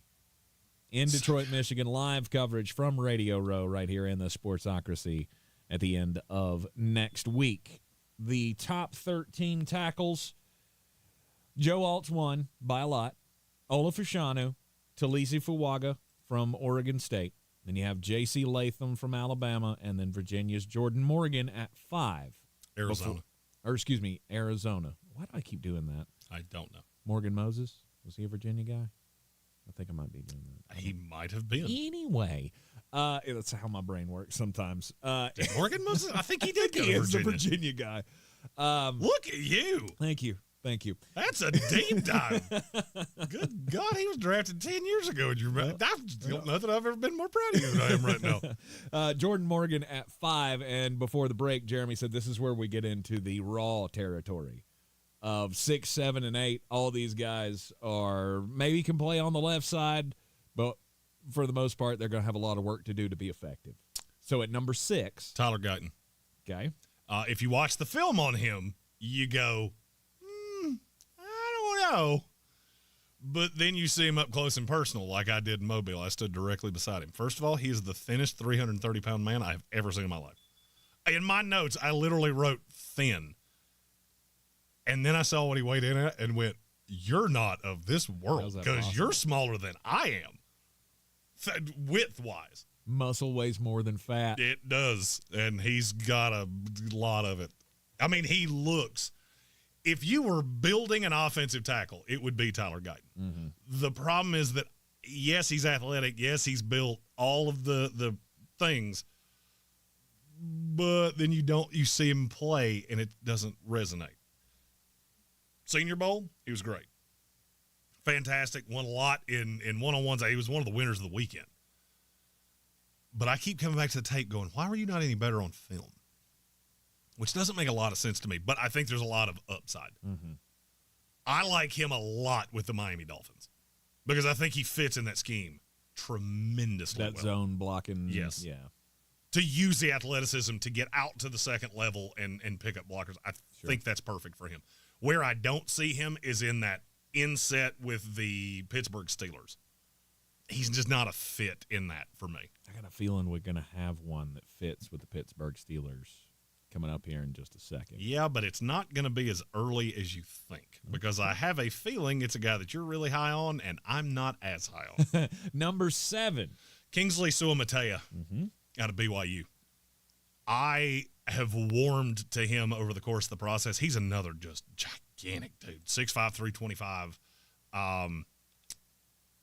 He didn't play a ton, 1,300 snaps at BYU, but he played markedly more than the next guy on this list. He's another one that's really good as a pass blocker, leaves a lot to be desired as a run blocker. For whatever reason, he has been penciled into the Baltimore Ravens in my head, and now I can't get away from it. Even though Baltimore's not in the range, he fits Baltimore really, really well. Sua Matea? Yes, because they could be patient with him, and really his run blocking technique is, I'll be kind here and say, lacking just a bit. But he is a freak of nature. The Bruce Feldman freak list, which I reference every single year. Yes. He was 3. Wow. He was 3. Okay. Then, yeah, that does sound like a Baltimore draft pick. They clocked him at 21.5 miles per hour at one point. That's impressive when Breece Hall does it. And he's 6'5"? 6'5", 325 pounds. That's a not mover. of this world. Yeah, that's a mover. But he's super raw as well. Mm-hmm. I'll tell you another team I really like him with is Kansas City. Because they are very different in the run game. They pass to set up the run, which is, I know that sounds weird to say that this is abnormal. A lot of teams don't do that.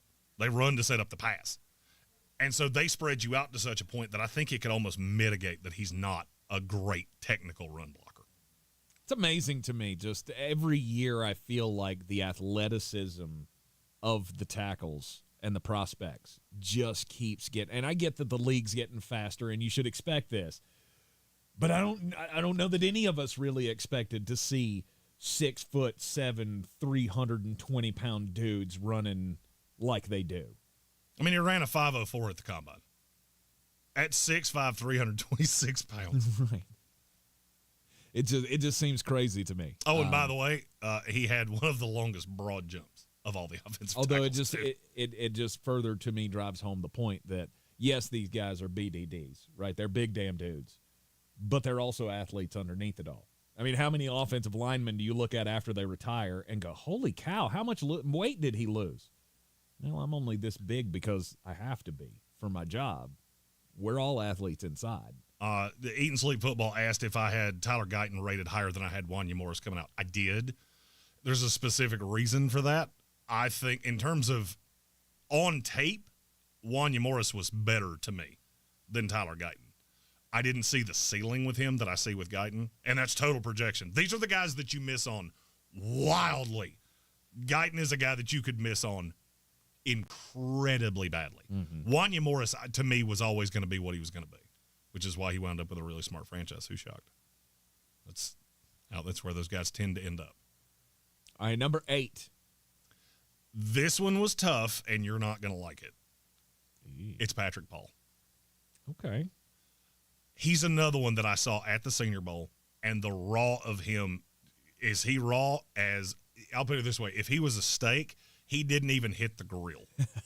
That's how raw he is. But he's 6'8", 331. Mm-hmm. He needs to get stronger. For the love of all that's good and holy, he needs to get stronger. But if he does, this is the reason I think he goes in the top 10 picks of the second round. If you can get him stronger, there's not a whole mess else that you need to work on. Because the stronger will fix his inability to run block, because he wasn't asked to do that at Houston. He could be the steal of the draft.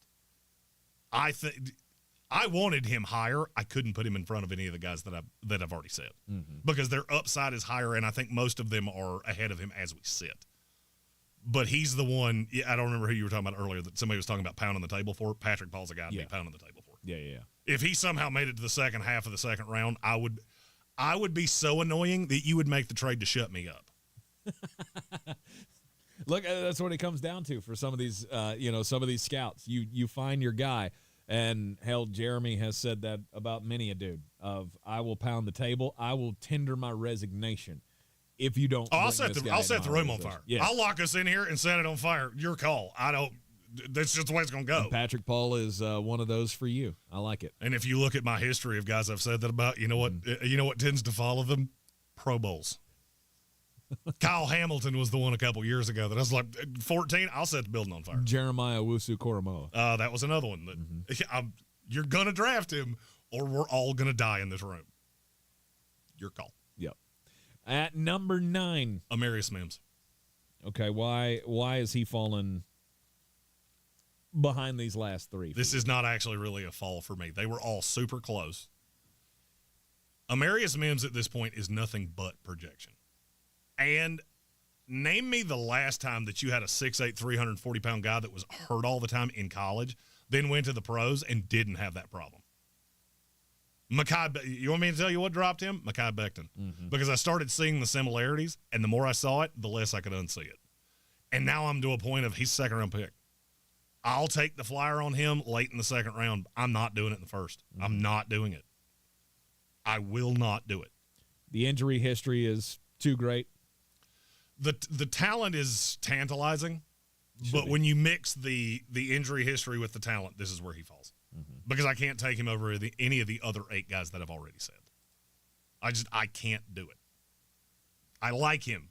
I do not love him. All right. Amarius Mims injury questions brings him to number 9 on Jeremy's top 13. You know me. Dog-colored glasses. That's way too low. It's not. No. Number 10. Kyron Emigagi from Yale. I think it sounds stupid to say that a kid that went to Yale, he's really smart. No kidding. In other breaking news, water's wet, and today's Tuesday. Football Sweet. smart, though. He is really football smart. The biggest knock on him is and it's hard. One of the hardest things about translating prospects is when they play at such a low level and you never see them against guys on the higher level. This is the Khalil Mack rule. I saw him against Ohio State. He's one of the highest rated prospects I've ever had because he killed dudes at Buffalo. I never saw Kyron Emigagi against that high level. So I don't know how it's going to work. The tape I saw at Yale is good enough for me to put him here. I can't put him any higher because he could come into the league and just get washed out. I said the same thing last year about Andrea Iashivas. I don't know what you look like against higher competition. You look like a man amongst boys in the Ivy League. The problem is that you are a man amongst boys in the Ivy League. You know what he looked like, though, to me? Not bad. Not bad. He came into the league with Cincinnati, had a couple of moments, made you think he's going to have a pretty decent career. Number 11. Now, this would be a great time to point out that if there's a guy that you're going, I haven't heard that name yet, probably means I evaluated him as a guard, which is where you'd get Troy Fautano. If you're wondering why that name hasn't been said. Yes. My next one's Christian Jones. The skills are all there. The play wasn't always there. And I'm afraid somebody's going to overdraft him based on what they saw for 4 days at the Senior Bowl. Because he was real, real good there. But then you watch the tape and it looks like a completely different person. Looks like a completely different person. Well, there's a lot of guys who get that he's a real good practice player. I call these IKEA players.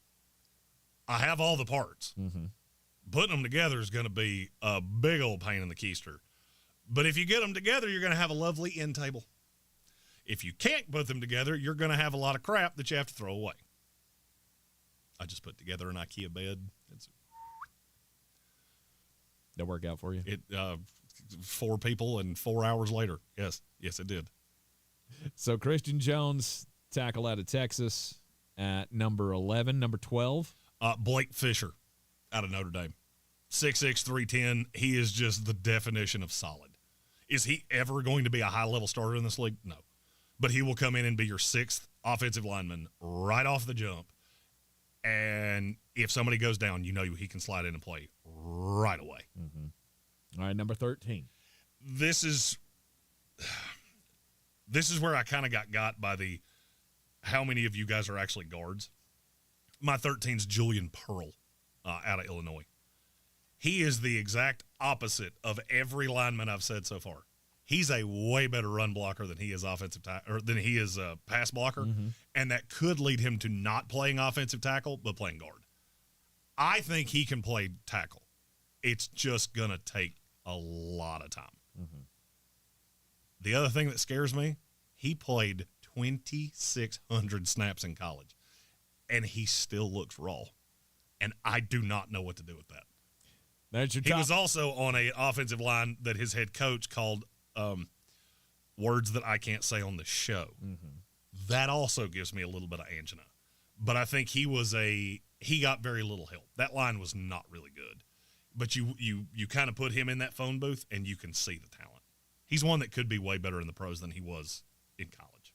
Our top 13 tackles from Flostradamus, Jeremy Greene. We'll take a break. When we come back, it'll be time to get weird. We still have top 13 guards on the way, or I guess top 13 interior offensive linemen. It's guards. It's 2 centers and 11 guards, so you can say guard. It's fine. Daily Draft coming up at the top of the hour as well. Stick with us. This is your Exergen Temporal Scanner weather forecast on ESPN Asheville. All right, rolling into our afternoon with some pretty decent weather. I say decent because there's not clear sky, a little bit more cloud than sunshine, maybe a passing shower, maybe a thunder shower, low 80s. Tonight near 60, very warm with more clouds. Tomorrow, chance of a shower, cloudy otherwise and breezy, 78. Chance of showers and thunderstorms tomorrow night, but we should clear by Thursday. Sunshine, low 80s. From the Weather Channel, I'm meteorologist Ray Stidgick. This report is sponsored by True Green. True Green is the easiest and most affordable way to get a beautiful lawn. All you have to do is water and mow. And to top it off, when you sign up for an annual plan by April 20th, you get 1 application free. Call or visit truegreen.com today. Restrictions apply. What are you doing? I'm training for the new Ultimate Dash Scratch-Offs. I could get a chance to dash through a warehouse full of prizes. That explains the shopping cart. Plus, I could win up to $2 million in cash. And that explains the tuxedo. I'm chafing. Feel the rush with new Ultimate Dash Scratch-Offs from the North Carolina Education Lottery. Must be 18 to play. Approximate overall odds of winning are 1 in 3.78. Problem gambling helpline 877-718-5543. Some days, my active psoriatic arthritis makes it hard to get in the game. Now, the ball is in my court, thanks to treating my skin and joints with Skyrizi, Risankizumab Riza, a prescription-only 150-milligram injection for adults. Nothing is everything. Skyrizi helps with less joint pain, stiffness, swelling, and fatigue. For those who also have plaque psoriasis, 90% clearer skin is possible with just 4 doses a year after 2 starter doses. Don't use if allergic to Skyrizi. Serious allergic reactions and an increased risk of infections or a lower ability to fight them may occur. Before treatment, your doctor should check for infection and tuberculosis. Tell your doctor if you have an infection or symptoms such as fever, sweats, chills, muscle aches, or cough, or if you plan to or recently received a vaccine. With Skyrizi, there's nothing like clearer skin and better movement, and that means everything. Ask your doctor today about Skyrizi and visit Skyrizi.com or call 1-866-SKYRIZI to learn more. The free iHeartRadio app has over 100 commercial-free stations waiting for you right now, like Deep Cuts, a commercial-free station featuring deep album tracks from iconic artists. Just search Deep Cuts and listen now on your free iHeartRadio app. iHeartRadio. Free never sounded so good. If cleanliness is next to godliness, look around the car right now. Is that very godly? Look, life comes at you fast, but so does WNC Auto Detailing. They have the tools to make your interior look like it's coming off the showroom floor. You don't believe me? Check them out on Instagram. All that filth and years of stains disappear. WNC Auto Detailing does full interior and exterior details with paint correction, and they do wax and ceramic coatings. Call WNC Auto Detailing at 455-3700. Premium care with a Southern hospitality touch. If you're looking to buy, sell, or invest in real estate in the mountains, you need to call the agents at Clarissa Sells WNC, brokered by eXp Realty. Check us out online at clarissasellswnc.com. And did I mention that Clarissa Sells WNC loves teachers? We love teachers so much, we're giving back 25% of our commission at closing. For more information, contact us today at 828-774-6343 or clarissasellswnc@gmail.com. Did you know Ingalls only sells USDA choice and prime cuts of meat? Maybe it's time to reward yourself. Our butchers cut all our meat fresh in the store every day. Grass-fed, organic, you name it. Not only that, we'll even cut it to order just the way you like it. And we grind meat fresh in the store multiple times a day. It's all in the bag. That's the best meat in town for the best folks in town. Ingalls, low prices, love the savings. On the weird scale, there's Vegas, there's Florida, And there's Asheville. Let's get weird, Asheville. It is ESPN Asheville. This is the Sportsocracy, and time to get weird. And Jeremy, a woman is suing Tesla after she got ran over by one of their cars. Now, before we get into why this is weird, have you ever been in a Tesla before? I have. They're pretty sweet. I had one in an Uber that had pictures like all over the car that was awesome. It was like over the roof and wild. With pictures all over the, like, what do you mean? Pictures of like their family. It was spinning around the interior of the car. Was like a projection on the ceiling or something? Kinda, yeah. It was sweet. Okay, that's kind of cool. First you said pictures all over the car, and I they also like have the inside of a serial killer van No. with his newspaper clippings posted up on the inside. No, there was nothing about Ruby Ridge. But the thing that always gets me about Teslas is that their console is basically a tablet. Mm-hmm. And, well, I mean, you know why I would ride in an Uber, and it always messes with me that they're going to spin it around and ask me for a tip. Like, I already did that. I don't want to do it again. Every time I get like PTSD when I see tablets now. Oh, God, you're going to ask me to tip you for something I shouldn't tip you for. Stop. You just handed me a cheeseburger. It's a very common occurrence these days. You just handed me a cheeseburger. I'm not tipping you for that. And you're going to see zero, and you're going to spit in my burger, and now I'm going to eat a spit burger because I didn't want to tip you for a third time. Mallory Harcourt has filed this lawsuit because her Model X back in 2018 ran over her with her 2-year-old behind the wheel. Now, how this happened, apparently there's just, so when you get in, there's the remote start, right? So if you've ever operated one of these vehicles, like, you know, you put your foot on the brake and then you can touch the button and it starts. You should never touch the button, especially if the button's what gets it to start. Sorry, I missed everything but that line. Mm-hmm. I chose a bad time to start paying attention. Mm-hmm. I apologize. So you put your foot on the brake, you hit the button, and the car starts. Well, apparently that's something similar here, but the controls are on the actual steering wheel. And so when the 2-year-old got into the car, he stepped on the brake and then grabbed the steering wheel, which started the car. And then his next move was gear shift, which apparently is easy enough for a 2-year-old to move, kicked the car into gear, and it ran over his mother. She broke several bones. She was pregnant with her second child at the time. She was 8 months pregnant. They had to do the emergency delivery. Baby lived. Everything was fine in that scenario. But now she is suing, to which the company says, well, that's your own damn fault. Why were you not watching your kid? So I just wanted to throw it out to the group. What would you do? What do you do?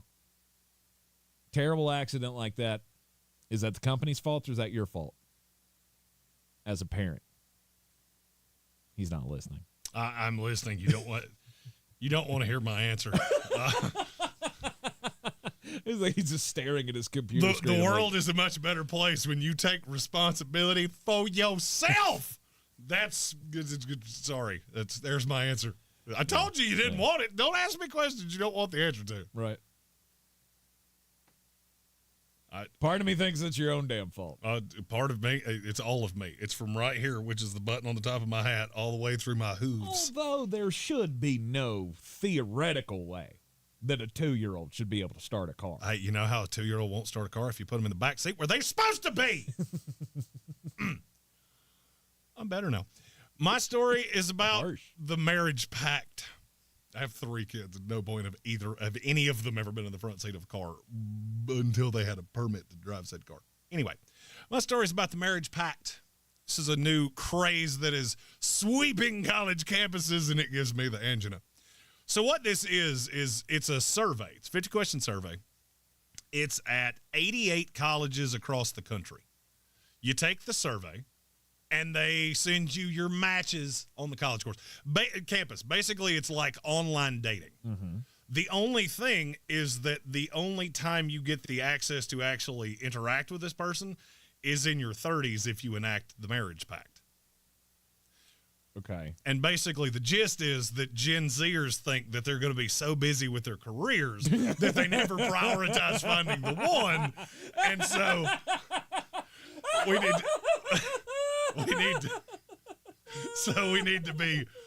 need to be arranged marriaged because your career as a parakeet trainer apparently took you away from finding the one. Oh, the reality is you're going to be locked in your parents' basement playing Fortnite for the next 30 years, and then you're going to go, oh, crap, I forgot to do that thing. Oh, shoot, I forgot to get married. Now I need this 3-bedroom apartment, bro. Jeez. I need a studio for my podcast about training parakeets and poodles. Oh, shoot. Their careers. Yeah. Right now at Stanford, there is a better chance, if you have a student at Stanford right now, there is a better chance that they signed up for the marriage pact than that they will graduate. Because that is the percentage of kids that have actually kicked into this thing. Nice. To me, this is top 5 stupidest thing I've ever heard in my life. If you told me at 35 years old, which I am now 37, anybody that I went to school with was like, hey, we should get married, my response would be real simple. New phone, who dis? I'm good, bro. I remember you from school. I'm out. Well, you'd never sign. Well, I guess you don't get to interact with them. I forgot. You didn't. Oh, you can interact with them. You just have to be into the marriage space because that's how the program works. Into the marriage space. Yeah, that's what Gen Z does. They add unnecessary words. Just say ready to get married. Like that. Why is that? Why must we add extra English to things that don't need extra English in? So it says don't have contact with them until you're ready to get married. Yeah, because this is a scientific formula that has linked you together by asking you questions such as, if someone wrongs you, is there room for revenge? There's always room for revenge. Always. I am Richard Petty. My answer, 10 out of 10. You wrong me, I will wrong you back. Revenge is like pudding and ice cream. There's always room for revenge. I want to put that on a shirt. 100%. Those are the two things you can never be too full for, right? The other questions are involving communication styles, conflict resolution, smoking and drug habits, and more. Well, you're a Gen Zer. If you don't have a drug habit in college, you're going to have one by the time you're 30. Oh, there's no way I could say what I wanted to right there without being called what? Just awful things, which means we need to move on. Yeah, you're a Gen Zer, which means there's a better chance of you giving me a drug problem. Because the more you talk, the more I go, are we here? You're in the Sportsocracy, and this is ESPN Asheville, 92.9 FM, 880 AM, 1400. We're going to take a break. When we come back from said break, I've got another batch of the top 5 classes, draft classes of the last 40 years that we will get into with the Washington Commanders, Miami Dolphins, New England Patriots, and the Minnesota Vikings. Join us for the second annual Earth Day 5K presented by Pine Gate Renewables on Saturday, April 20th in Asheville. This isn't just a race. It's a chance to leave a positive footprint in our community with the nonprofit Green Built Alliance. The second annual Earth Day 5K starts at 10 a.m. at the Outpost, right beside Carrier Park. Register at greenbuilt.org/EarthDay5K. Presented by Pine Gate Renewables, an Asheville-based developer and owner-operator of utility-scale solar and energy storage projects across the United States. Thursday, May 2nd, Orange Peel Events presents Portugal the Man at Rabbit Rabbit. Keep my hands on myself. Pick out dust them all, put them back up on the shelf. Get your tickets now online at theorangepeel.net. Don't miss Portugal the Man live May 2nd at Rabbit Rabbit. In this week's Marketers Report, Dana Nussbaum, Executive Vice President, Worldwide Marketing at Warner Brothers Discovery, weighs in on regional audio marketing. Although we're marketing at a very broad scale, it does include specific local markets, and that's the beauty of iHeart's network. As the #1 audio company, iHeartMedia gives marketers access to the audiences, influencers, and data you need to grow. If you're a marketer, go to iHeartResults.com. I'm still going for it, even with higher stroke risk from atrial fibrillation and a regular heartbeat not caused by a heart valve problem. Over a 3-year study, Eliquis apixaban tablets reduced stroke risk better than warfarin, and over 97% of Eliquis patients did not experience a stroke. A first stroke occurred in 2.9% of warfarin patients versus 2.3% of Eliquis patients. Don't stop taking prescription Eliquis without asking your doctor. It may increase your stroke risk. Eliquis can cause serious and, in rare cases, fatal bleeding. Don't take Eliquis if you have an artificial heart valve, abnormal bleeding, or antiphospholipid syndrome. While taking, you may bruise more easily or take longer for bleeding to stop.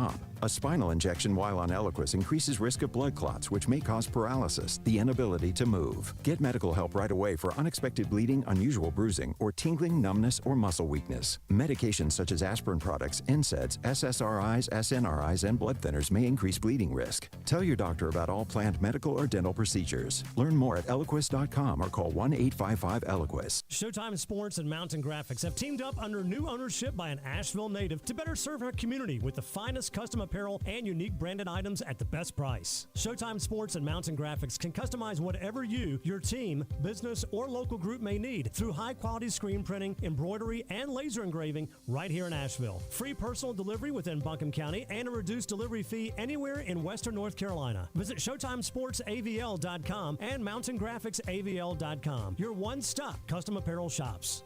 We're back counting down to kickoff. Let's look at today's 3 keys to premium pre-gaming with Beast Unleashed, presented by Monster Brewing. Number 1, beat the heat. Unleash the beast with bold, familiar flavors, 0 caffeine, and 0 sugar. Number 2, running the option. There's 4 to choose from: White Haze, Peach Perfect, Scary Berries, and my personal favorite, Mean Green. And number 3, at 6% ABV, Max Protect. Always drink responsibly, and you must be 21 or over. Beast Unleashed, available at your local retailer. The Sportsocracy. Let's open up the whole can of kick-ass and kill them all. Let the paramedics sort them out.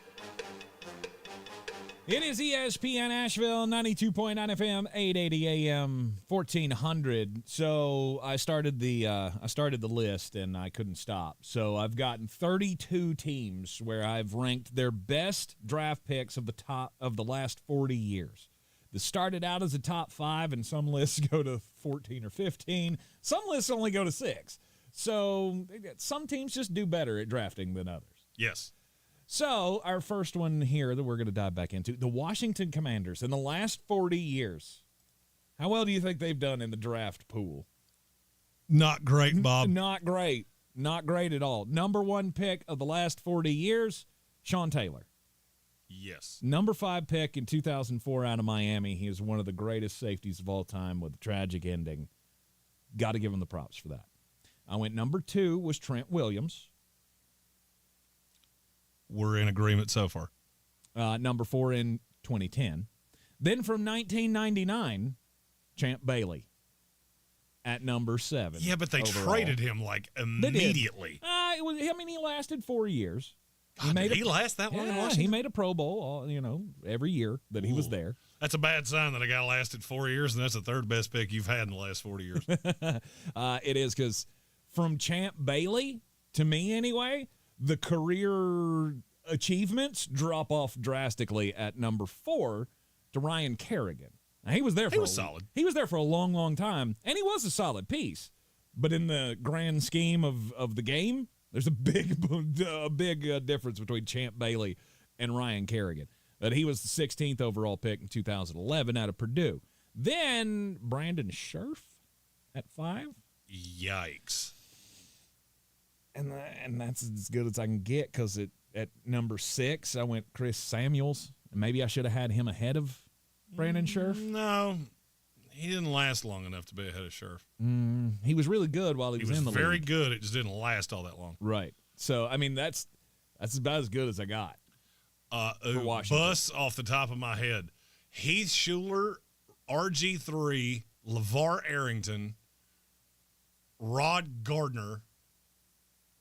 God, I thought Rod Gardner was going to be good, too. And Jamin Davis. Ooh, good ones. Yeah, I'll keep throwing Jamin Davis in there until he's out of the league. Yes. Because he's bad, big A-double-D bad, and I tried to tell you. Hasn't been a great history for Washington. Have had some successes over the years. We could also take Darius Geis as a great bust. By the way, if you're going, oh, wait, Tank, did you only go first-round picks here? No. I looked at every draft from the last 40 years. I think Stephen Davis should have been discussed in there somewhere, if we're talking about value. Yeah, okay. He was a second, third-round pick. Okay. All right. Out of Auburn. Could be. Miami Dolphins.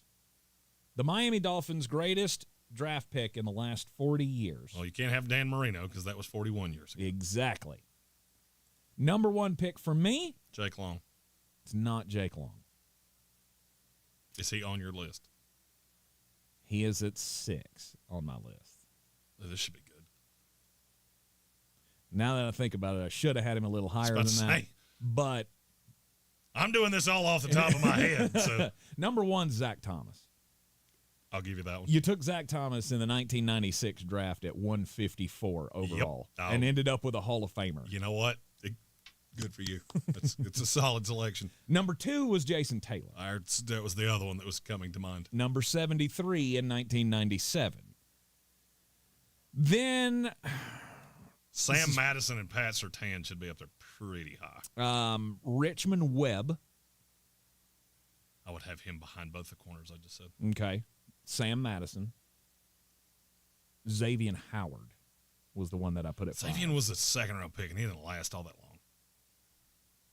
He's still playing there. No, he's not. They cut him. They cut him? He's gone. Oh. That's okay. Look, I understand why you said him on the list. Right. I have not heard a name yet that I would have put Xavier Howard ahead of. Right. Laramie Tunsil. He didn't last long enough. Yeah, but because of what? I'll remember him way more in Houston than I ever did in Miami. Because of the path that put you on, I feel like that was a good one. Again, I get why you said it. I just wouldn't have him that high. Yep. Let's go New England Patriots. Oh, hold on. I got to give their busts. Oh, yeah. Oh, Miami's bust. And there's a mess of them. Ted Ginn Jr. was the first one that came to my mind. How anybody fell for that, I will never. If I live to be 200 years old, I will never understand how anybody fell for that. Ronnie Brown. Ronnie Brown was good for a couple years. That's the one that just keeps bouncing around in my head. It's Ted Ginn. It's Ted Ginn. Jared Odrick. That was another one that I fell for him hard. All right, let's get the New England Patriots in here before we go. Obviously, they have the greatest draft pick of all time. Tom Brady. Number 1, Tom Brady. Number 99 and 199 in 2000. Number 2, I went Rob Gronkowski. Yes. Number 42 in 2010. There were a lot of teams that didn't even have him on the board. Mm-hmm. There were teams that thought he should never play a game in the NFL because he had such bad back issues. Number 3, Curtis Martin. Nope, can't have him. You traded him after no time. He was there for 2 years. Okay. Yeah, it was a great pick. It's just the only problem is that his career was Hall of Fame for your biggest rival. Richard Seymour, number 6 that was one of the overall ones I was thinking of. In 2001. Vince Wilfork is number 5 for me at number 21 overall out of Miami. And then, you want to go greatest value pick? They had a bunch of them. Tom Brady was a really good one. Julian Edelman wasn't a bad one. Nope. Number 232 in the 2009 draft out of Kent State. Other guys just making the outside of the list here. Logan Mankins, Chandler Jones, Ty Law, Teddy Bruschi. But you have the greatest pick of all time, so I don't think you can be too upset about that. And busts, you had just a slew of them. I have to legally say Justin Rohrwasser because of how poorly that went. Dominique Easley was a train wreck. Mm-hmm. Trying to think if there's one that really jumps out above the rest. That one's pretty high. Most of theirs have been in the last handful of years. Malcolm Brown. Other guys that never got any traction whatsoever. Mm-hmm. I'll stick with Dominique Easley, though. I think that's the biggest because that was such a gross reach. New England Patriots, best picks in the last 40 years. We're running out of time here in the hour, so we'll we'll stow the Minnesota Vikings away for you. We'll get to it in the next hour. Daily draft coming up after the top of the hour. Stick with us. This is your Exergen Temporal Scanner weather forecast on ESPN Asheville. All right, rolling into our afternoon with some pretty decent weather. I say decent because there's not clear sky, a little bit more cloud than sunshine, maybe a passing shower, maybe a thunder shower, low 80s. Tonight near 60, very warm with more clouds. Tomorrow, chance of a shower, cloudy otherwise and breezy, 78. Chance of showers and thunderstorms tomorrow night, but we should clear by Thursday. Sunshine, low 80s. From the Weather Channel, I'm meteorologist Ray Stajic. This report is sponsored by True Greene. True Greene is the easiest and most affordable way to get a beautiful lawn. All you have to do is water and mow. And to top it off, when you sign up for an annual plan by April 20th, you get one application free. Call or visit truegreen.com today. Restrictions apply. At Ingles Weather, we're celebrating Friday night rivals, televising college basketball games, bringing the Fan Fest to semi-pro soccer, or taking you out to the ball game at your minor league park. It's all in the bag. Ingles, low prices, love the savings. Do you have an idea for an invention or new product and don't know what to do next? Inventors, InventHelp can help you get started with your idea. Call 1-800-INVENTION or go to InventHelp.com to get your free inventor's information. They can help you try to patent your idea and submit it to companies. Get started with your idea today at InventHelp.com. InventHelp is the leading invention service company. With offices nationwide, they've been helping inventors since 1984. Inventors received more than 10,000 patents through their patent referral services. Don't wait to get started with your idea. For free information, contact your friends at InventHelp. Go to InventHelp.com or call 1-800-INVENTION. That's InventHelp.com or call 1-800-INVENTION. They help everyday inventors just like you. Additional services include invention websites, prototype models, technical drawings, and more. They keep your idea confidential and explain every step of their invention services. Remember, that's InventHelp.com. InventHelp.com. From the Ingalls Studios, this is ESPN Asheville, WPEK, W225CJ Fairview, WMXF Waynesville, and iHeart Radio Station. Now, your chance to win $1,000. Just enter this nationwide keyword on our website, money. That's money. Enter it now. Log on now to ESPNAVL.com. The Sportsocracy. It fires me up, man. I love it. Say it one more time. The Sportsocracy. Shake it back! Beer City's best sports talk. It is gross. Just earlier. They are mature, actually. You just have to get to know them better. Your lunchtime dose of dumbassery. Live from the Ingalls studio.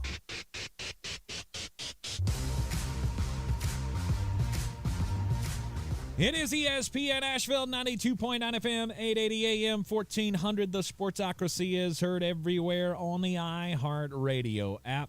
We're seen everywhere on YouTube. Just go to thesportsocracy.com, click the live video link, subscribe to the channel. That way you can join us in the chat each and every day. You can get your thoughts in on whatever we're talking about. Ask all of your draft questions of Flostradamus, Jeremy Greene, Mr. at ESPN Draft Nerd. We're all preparing for the NFL draft coming up next Thursday in Detroit. We'll be there live, bringing you coverage from Radio Row, as we did with the 2024 NFL Scouting Combine in Indianapolis. It's a big city year. Well, mine accumulated over time. I went from Mobile, Alabama, to Indianapolis, to Detroit. Detroit appears to be the biggest city on the planet Earth, which is why we will probably be having to take a train to the draft every day. Which will be fine. I've ridden the train in Boston before. I'm sure Detroit has fine trains. I'm not above riding a train. Wait a minute.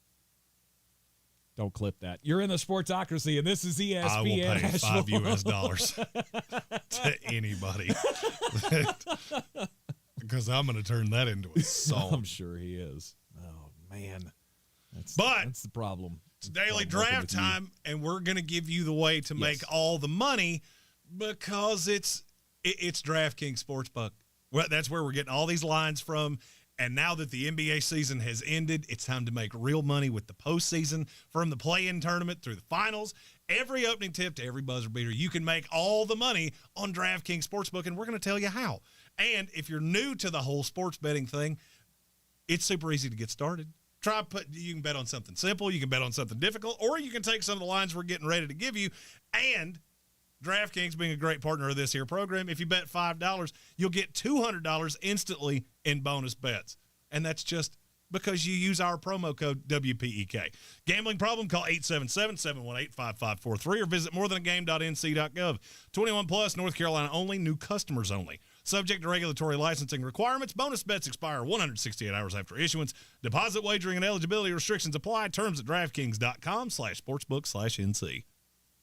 And looking at the NFL draft wagers that can be made on the DraftKings Sportsbook app, you can go to the NFL, and then you go all the way to the end of the page, the top little scrolly bar. Yep. You go all the way to the end to 2024 NFL Draft, and then first round odds is what we're looking at. So these are our favorite players that are currently either projected as fringe first rounders or out of the first round that we think could and should be in the first round. Yes. Who would you be willing to put a wager on to go in the first round of the NFL Draft? So you're giving me first pick here, Jeremy? I will give you first pick, and I'll go ahead and tell you there's one name on that list, and if you don't do it, I will be doing it quickly. Okay. Well, I've looking over the odds here, and I like something that's going to pay me some money. Okay. So I think I'm going to go with some plus money here to begin with. This guy is at plus 380. I'm going Enos Rakestraw because I think at the end of the first round there will be a run on corners. I could easily see that happening. I believe there will be a run on tackles. I think corners start going in the beginning of the second round. I understand why you would do that, and he's been a really popular name. Mm-hmm. I will say, and I actually just had this chat with somebody that's really high on Enos Rakestraw. I think we're higher on him than scouts are. Okay. The penalties. I have never in my life seen a corner that was this grabby that went in the first round. Because scouts that's like a death nail. Mm-hmm. Because you just never get over that. And you come to the league with a reputation. I think Enos Rakestraw goes in the second round. But he is a fringe first rounder. Okay. I'm going, again, the plus money here at plus 380. That's about the best odds. I'm going to minus money players. Okay. Jackson Powers Johnson at minus 200 and Michael Penix Jr. at minus 115. To me, those are both layups because I do not see a path that either one of them doesn't go in the first round. Okay. I see a lot of mocks now that have JPJ in the second round, but then have Zach Frazier in the first round. I'm going to need you to explain that to me. Because I don't know a soul that has Frazier rated above Powers Johnson. I don't know one of those. And this is not a slight at Zach Frazier. Mm-hmm. It's just universally we all have JPJ at 1. I think he goes in the last 10 picks, and I wouldn't be shocked if a team traded up to get him. I look at Tampa Bay, a handful of other teams starting basically at Philadelphia. I could see him going as high as Pittsburgh, but I'm pretty confident he's going in those last 12 picks. Yeah. Michael Penix, I think somebody trades up to get the fifth-year option on him. I said yesterday he would be 30 by the end of that fifth-year option. He will be 29 by the end of that fifth-year option. But look for the New York Giants. I've heard it 100 times. That is one set of smoke that I really believe. I think they will get back up into the second round to procure Michael Penix Jr. Mm-hmm. Mm-hmm. Could be a 32. That 32 still counts. If you're looking to put a wager on a minus number, mm-hmm. How high do you ever go? Well, I mean, I'm not going to Graham Barton at minus 2,000. Well, see, that's what I'm saying. Because on a $100 wager, that means I would make a whole $5 US. Do you ever get excited, I guess, to put a wager on a minus 300 favorite? If it's easy money. Mm-hmm. If it's easy money, I can make $33 by putting a $100 wager down. I will take layup money. You just have to weigh out the risk. If it's a sure thing, of which I think I know the name you're getting ready to say, then I have no problem with it. Mm-hmm. Graham Barton's a sure thing. It's just a huge financial inlay for no reward whatsoever. I can't go that high. I can't go Tyler Guyton at minus 1,000. I can't go A.D. Mitchell at minus 800. Mm-hmm. I would even struggle to go Nate Wiggins at minus 650. But I think there's one, let me guess, he's at minus 330. Yes.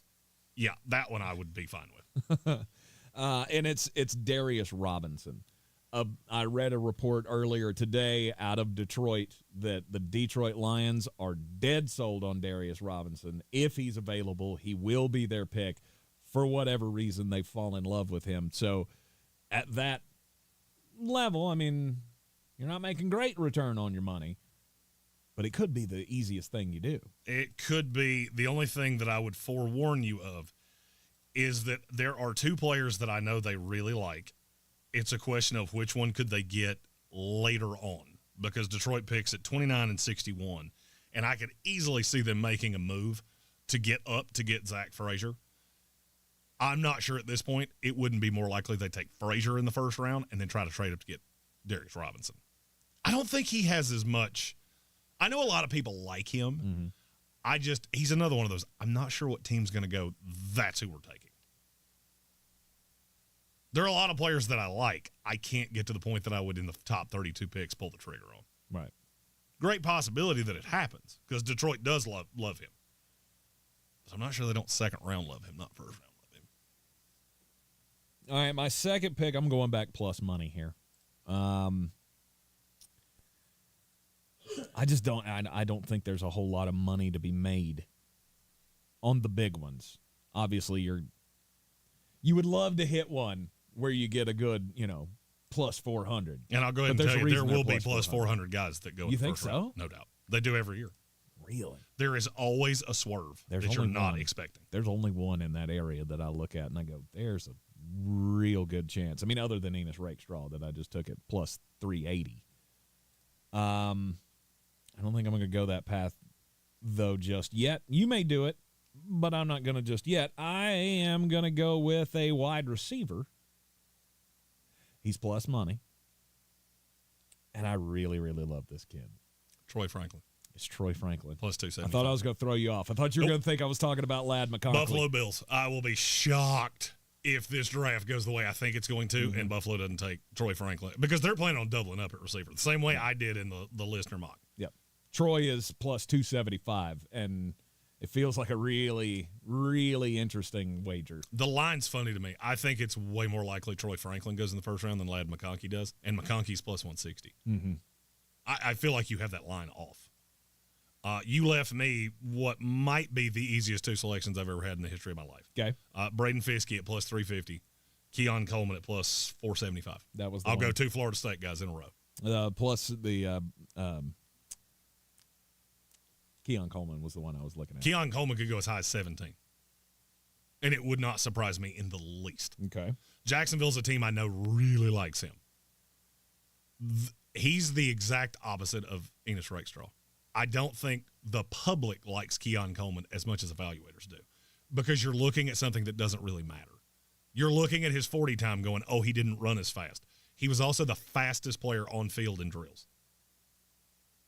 That means more than that 40 time does, because I don't ask you to run 9 routes all that often, and that's not what he does. Mm-hmm. Point of the catch, he is as good a receiver as we have in this draft. And I think there's a great chance he goes in the first round. Fiskey, I know for a fact there are a handful of teams that have him ahead of Jerzon Newton at this point, which is I did not think we could get there, but we are. Okay. We are there. All right. My next selections here to end out my top 5 wagers. First round odds for the back end of the first round. I'm going minus money. Minus 200 on Jordan Morgan. It's a solid selection. And I want to get another plus money player in there, but I have two big plus money numbers that I'll take Marshawn Nealon at plus 350. Oh! You had no. And then the only reason I'm doing it is because you had told me earlier today that that's a possibility. I laughed at it when I saw it. It's no doubt a possibility. I didn't think I had to do that because you scoffed at it so aggressively when I said it earlier. I'm not to the point of I will be surprised if he doesn't go in the first round. I will in no way be surprised if he does. Yeah. That was one of the big plus money numbers I was going to take. Okay. So I left you one. Yeah, but I don't think the one that you think is the one that I think. Okay. The easiest one for me is Jalen Polk at plus 600 because that talk has gotten super loud, and the team that seems to be the most interested is Kansas City. That's who Peter Schrager had taking at 32 is Kansas City taking Jalen Polk. Mm-hmm. And at plus 600, I've seen me blow $100 on way dumber things. The opportunity to walk away $600 richer on something that I feel is, I won't say likely, but it's very possible. The industry loves Jalen Polk. I don't know if they first round love him, but I know the industry really likes him. You have thrown me off by taking Marshawn Nealon because that was my exit strategy here. Oh. There are, you know what, you were talking about where do you feel good at minus money? Mm-hmm. I think the highest one I can take is minus 600, and it's Chop Robinson. I could see him going in the teens. Yes. I don't think he's going to. I do not see a way he falls out of the 20s. I feel like he's a guaranteed first-round pick because I've heard he ain't making it past my team at 26. I just don't know if I want to risk it just in case, knowing that I'm not going to have a great return even if I do win. Minus 600 just seems like a lot to me. These can also be parlayed. So if you, for example, wanted to take two of our last picks, Jalen Polk at plus 600, Marshawn Nealon at plus 350, that would turn into a two-leg parlay at plus 3,050, which means if you put $5 on it, you'd make $157.50. There you go. And you can do that. I'll be honest with you. I think we should do this. I think we should do a lot of parlays. I think we should do six-leggers. We should put with the guys that we just picked? Six-leggers on these and see what happens. All right, tell me who yours were again. Well, I haven't chosen my last one yet. My and of course I clicked off of the page here. I believe my last one was going to be Ladd McConkey.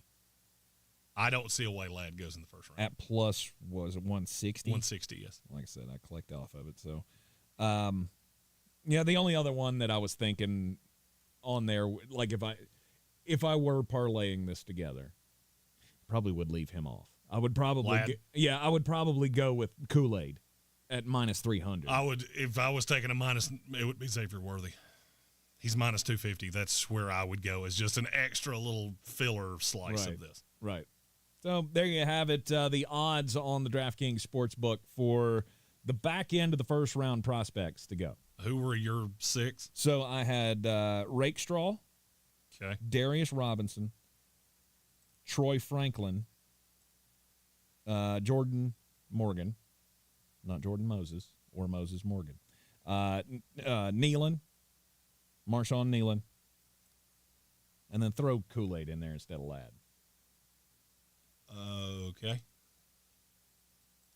Yours pays at plus 21,000. 21,000? Yes. Nice. $5 would get you $1,055.45. God, I hope I win. Let's go.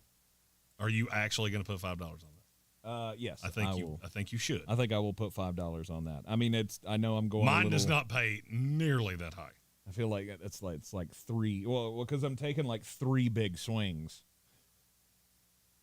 Because to me, I don't think Rakestraw, Nealon, and Franklin. I'm not sure there's a scenario where all those three will go. Got you beat. $5 on mine pays at $29.62.96. Yikes! That's that Jalen Polk plus 600 swaying that thing. Yes. Plus the 475 on Keon. Yes. Wow. All right. See, there's a lot of money to be made on parlays. The problem is you got to have all they're of hard them to hit. win. Yeah. They're hard to hit. Notorious B.I.G. said, Ladd's going in the first. I don't think he is. I've had two separate people that, to my knowledge, I'm not going to say they don't know each other, but it's very weird that they both told me the same thing verbatim. Mm-hmm. Name me the receiver that plays like Ladd McConkey that's ever gone in the first round. And it's a good point. There's not one. Yep. Second round, I get it. he has the I'm going to be one of the first 5 players to go in day 2 written all over him. I don't see which one of those teams, like Kansas City. Oh, we need a receiver. Okay, him and Rashee Rice. You're telling me you're going to take him over Keon Coleman? I don't buy it. You're going to take him over A.D. Mitchell or Xavier Leggett, or I don't buy it. Now, you get into a scheme fit with a team that really, really wants a slot receiver, okay. I just don't see, and I don't see a team making a move on it. No. You're in the Sportsocracy, and this is ESPN Asheville, 92.9 FM, 880 AM, and 1400. QC Kinetics announces the arrival of National Medical Director Dr. Mitchell Scheinkup, an acclaimed orthopedic surgeon with 2 decades of experience and extensive research in regenerative medicine. But I was one of the first orthopedic surgeons to do it, and at the same time I integrated clinical research that's resulted in several publications that are really directing the future of regenerative medicine. I was drawn to QC Kinetics after I reviewed their protocols, and everything they were doing is consistent with my own approach. Today, Dr. Scheinkup leads the entire team of medical professionals at QC Kinetics, taking this exciting medical breakthrough to a whole new level. What we are doing at QC Kinetics is transforming lives. Get lasting joint pain relief. Call QC Kinetics now for your free consultation. This is the future of medicine. Call QC Kinetics, 828-333-9517. That's 828-333-9517. 828-333-9517. eBay Motors is here for the ride. 120,000 miles of night drives, daily commutes, and who knows how many. Are we there yet? Through countless fixes, elbow grease, and a new radiator, you kept your ride alive. With eBay Motors, you have over 122 million parts to keep it running. And with eBay Guaranteed Fit, they'll be the perfect fit every time. Plus, at these prices, well, we're burning rubber, not cash. Keep your ride or die alive at ebaymotors.com. Eligible items only. Exclusions apply.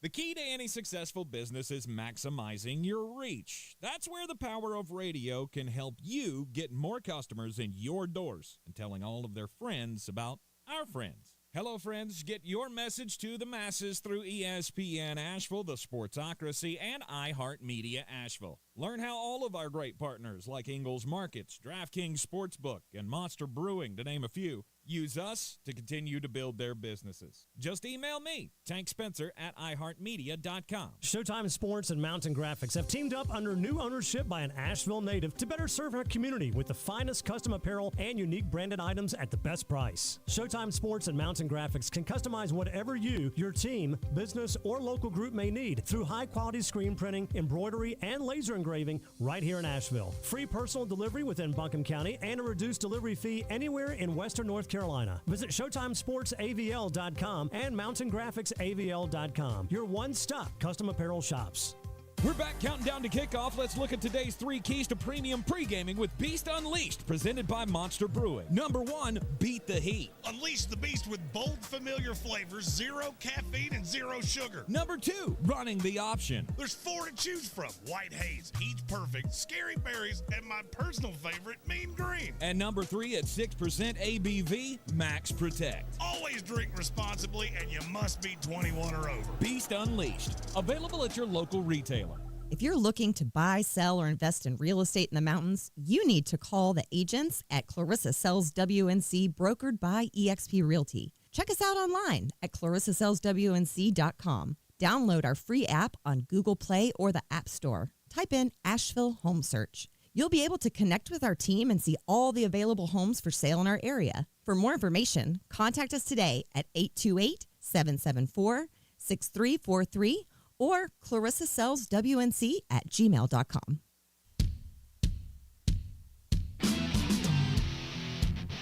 The Sportsocracy. Let's open up the whole can and kick ass and kill them all. Let the paramedics sort them out. It is ESPN Asheville. You're in the Sportsocracy, and top 40 or top 5 draft picks of the last 40 years. I did the list, and I can't even say the title of it myself. Look back at the last 40 years of NFL drafts, came up with the best draft picks, in my opinion, that these teams have taken. Jeremy, of course, will correct me when I'm wrong, and he'll come up with the best bust picks for these teams as we're rolling along here. I left you with a cliffhanger of Minnesota. We're actually going to have a little more time here, so we're going to throw in New Orleans and the New York Jets. Bill Buttigieg wanted to hear the Jets, which you try to find 5 good picks in the last 40 years. That's going to be a little tough. There were some. Darrelle Revis at 1, 2, and 4. And I remember being so angry when we took him. Really? I don't remember who I wanted, but it was somebody over him. Let's start with the Minnesota Vikings here. The Minnesota Vikings number 1 draft pick of the last 40 years. Justin Jefferson. No. He was a little early for that. Is it, though? I believe so. He's the best receiver in the league. So. Yeah. And he's on the list, but he's not number 1. Who's ahead of him? I got Adrian Peterson ahead of him. No shot I'm taking a running back that high. No shot. Knowing what you know. Knowing how good he was. He was good. Yeah. He also went at 8. He also didn't win squat. So, there are a lot of dudes that didn't win squat. They still had great careers. I would say you flip these two just solely because, yes, Adrian should be on the list. Yeah. LaDainian Tomlinson didn't win squat either, but this is still one of the best picks that franchise has ever made. You're not wrong. Randall McDaniel at number 19 in 1988. That dude was a beast. Randy Moss. Randy Moss was the other one. I was going to go 1, 2, Randy Moss and Justin Jefferson. Randy Moss at number 21 in the 1998 draft. Justin Jefferson at 4.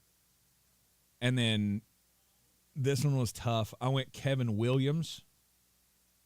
That's a solid one. Over Chris Dolman. I would agree with that.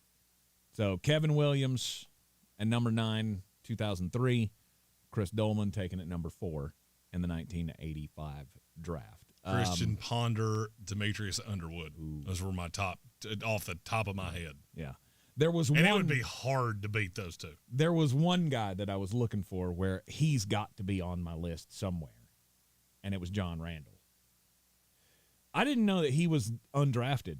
He was. He was an undrafted free agent in 1990 for the Minnesota Vikings. I did not know that. Minnesota had some good, awful ones, too. Troy Williamson, Kenichi Odezi. I feel like there's another one I'm forgetting. Oh, it'll come to me. I can't I know there's another bad one. All right, let's go to the New Orleans Saints. Number 1 pick of the last 40 years for the New Orleans Saints, Willie Roaf. He was a top 10 pick, but he was one of the greatest tackles of all time as the number 8 pick at Louisiana Tech in 1993. Number 2 is not only was this guy a great player, but he was also a hell of a value at number 108 in the 2006 NFL draft, Jari Evans.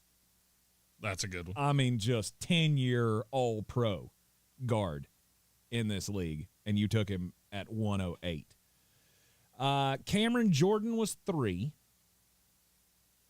Marshawn Lattimore and the 2017 class. I'm putting them all together at number 4 for the New Orleans Saints. Everybody gets thrown into this one.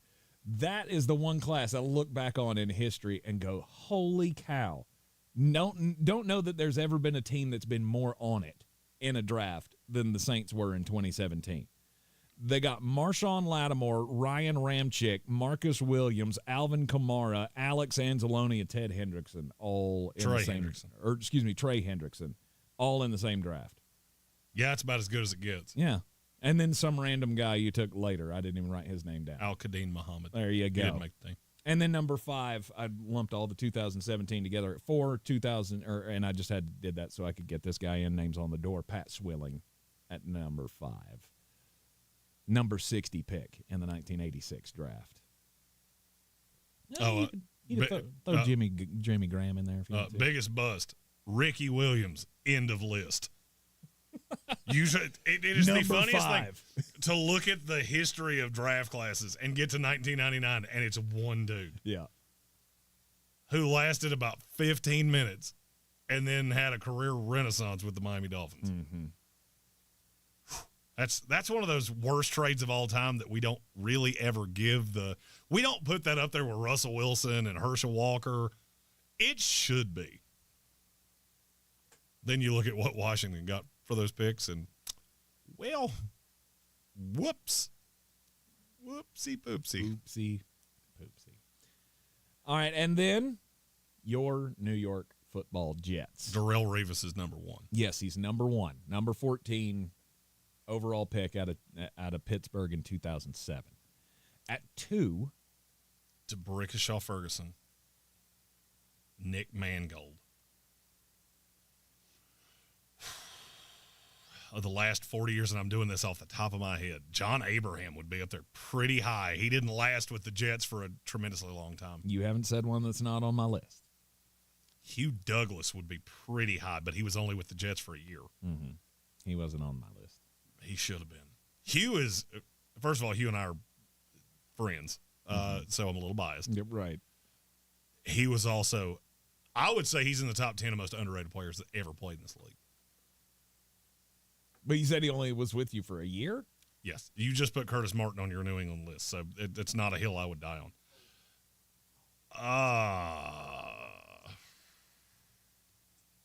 Jonathan Vilma would be reasonably high. He shouldn't be on the list, but he was in there. Consideration, but I did not put him on the list. I'm trying to think if there's one I met. We didn't draft Wayne Corbett. He was undrafted. Lavernius Coles would be really high. Mm-hmm. Mm-hmm. Also, friend of mine. Also, criminally underrated in the history of this league. I'm trying to think if there's one that I'm just outwardly missing. Ken O'Brien would be too long ago because that was in the 83 draft. Mm-hmm.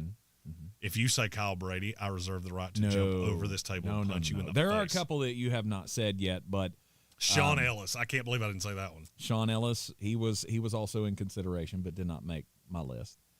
Number 1 was Darrelle Revis. Number 2 for me was Nick Mangold.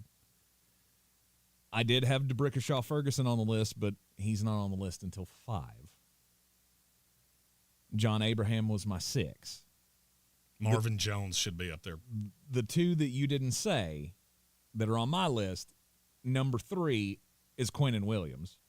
I feel like he's already one of your best picks of the last 40 years. Yeah, I can't disagree with that. And then I did that. Cheater. I also would push Quinnen Williams down a little bit because I think a 6-year-old could have looked at that and gone, well, what else are we going to do? There were 3 A players in that class. He was the 3rd one, and the other 2 were gone. Cool, I'm going to take him. And that's fine. But you know what? Sometimes you get credit just for doing the right thing in a draft. SAT, you get 200 points for spelling your daggum name right. No doubt. Number 4, I did that thing where I cheated a little bit. Number 4 is the entire 2022 class. Because I don't know that it's not going to end up being that way. Sauce Gardner, Garrett Wilson, Jermaine Johnson, Breece Hall. That's almost on par with the 2017 New Orleans class. I'm not putting it on the same page just yet. I think it will go down that way. But it could. That could be 4 of the greatest picks back to back to back to back to back that we've ever had in an NFL draft. The only one that is on my list that you did not say, it is a throwback to the 1985 draft. Al Toon. Oh, yeah, Al Toon was fantastic. Al Toon was one of the great. I mean, he was Mr. Jet to me growing up in the early 1990s. He's really the only player I knew on that team. Okay. Do you have a timer over there of any kind? No. I mean, yeah. I want to see how many Jet busts I can get in 30 seconds. All right, hang on. Where's my timer? Because all he's doing is giving me enough time to build them in my head. Yes. All right. Give it a shot. Ready? Yep. Roger Vick, Dave Cadigan, Johnny Lamb Jones, Santana Moss, Dwayne Robertson, Kyle Brady, D. Milner, Kyle Wilson. Oh, boy. Quentin Coples, Blair Thomas. I almost want to put Hugh Douglas on this list too because we traded him in a year. Mike Nugent. I know I'm missing one. Christian Hackenberg, Geno Smith. Goal. Oh, Vernon Golston. How did I forget Vernon Golston? Calvin Pryor. Oh, good. All right, that's pretty good. That's about 45 seconds. I think you got 20 names in there. Yeah, and trust me, there were more. There were more that I just straight up forgot about. Derek Strait. That's a name that none of the rest of you know. I remember. Stephen Hill. Oh, you don't say that name in my presence. I will fight you. I will fight you like a man.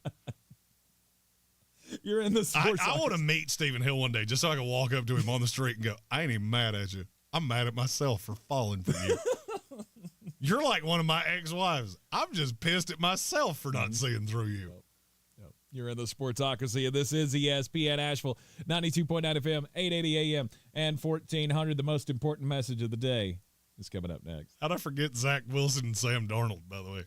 No, you still have hope. For Sam in Minnesota. This is your Exergen Temporal Scanner weather forecast on ESPN Asheville.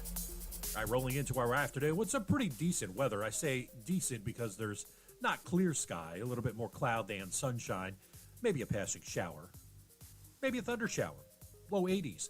Tonight near 60, very warm with more clouds.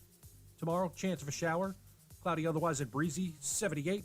Chance of showers and thunderstorms tomorrow night, but we should clear by Thursday. Sunshine, low 80s. From the Weather Channel, I'm meteorologist Ray Stidgick.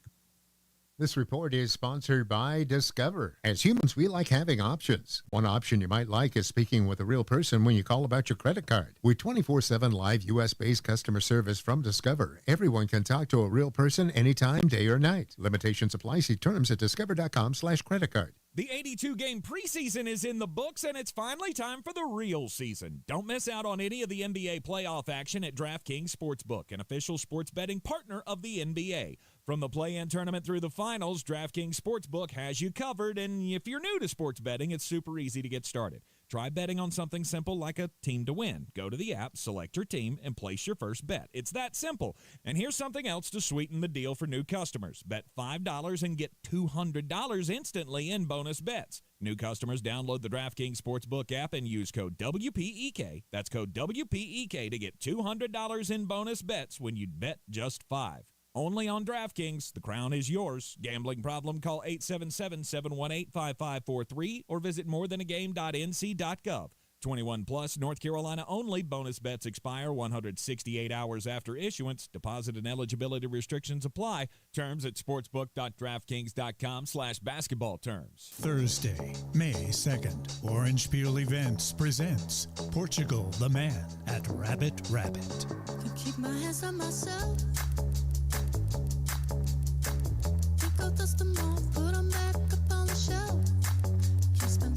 Get your tickets now online at theorangepeel.net. Don't miss Portugal the Man live May 2nd at Rabbit Rabbit. GiveMeTheVin.com is paying top dollar for your car, truck, sports car, exotic. I told my buyers, let's get them bought. Right now is the time to go. Sell us your car. GiveMeTheVin.com. So easy you can do it in your underwear. At Ingalls, we're proud to work with hundreds of local farms and businesses in the communities we call home. Not only does it ensure that you get top quality, fresh items for your family table, it's a way for us to support the amazing individuals who pour their heart and soul into delivering the very best they can do. Quality, freshness, community, it's all in the bag. Ingalls, low prices, love the savings. If you're looking to buy, sell, or invest in real estate in the mountains, you need to call the agents at Clarissa Sells WNC, brokered by eXp Realty. Check us out online at clarissasellswnc.com. And did I mention that Clarissa Sells WNC loves teachers? We love teachers so much, we're giving back 25% of our commission at closing. For more information, contact us today at 828-774-6343 or clarissasellswnc@gmail.com.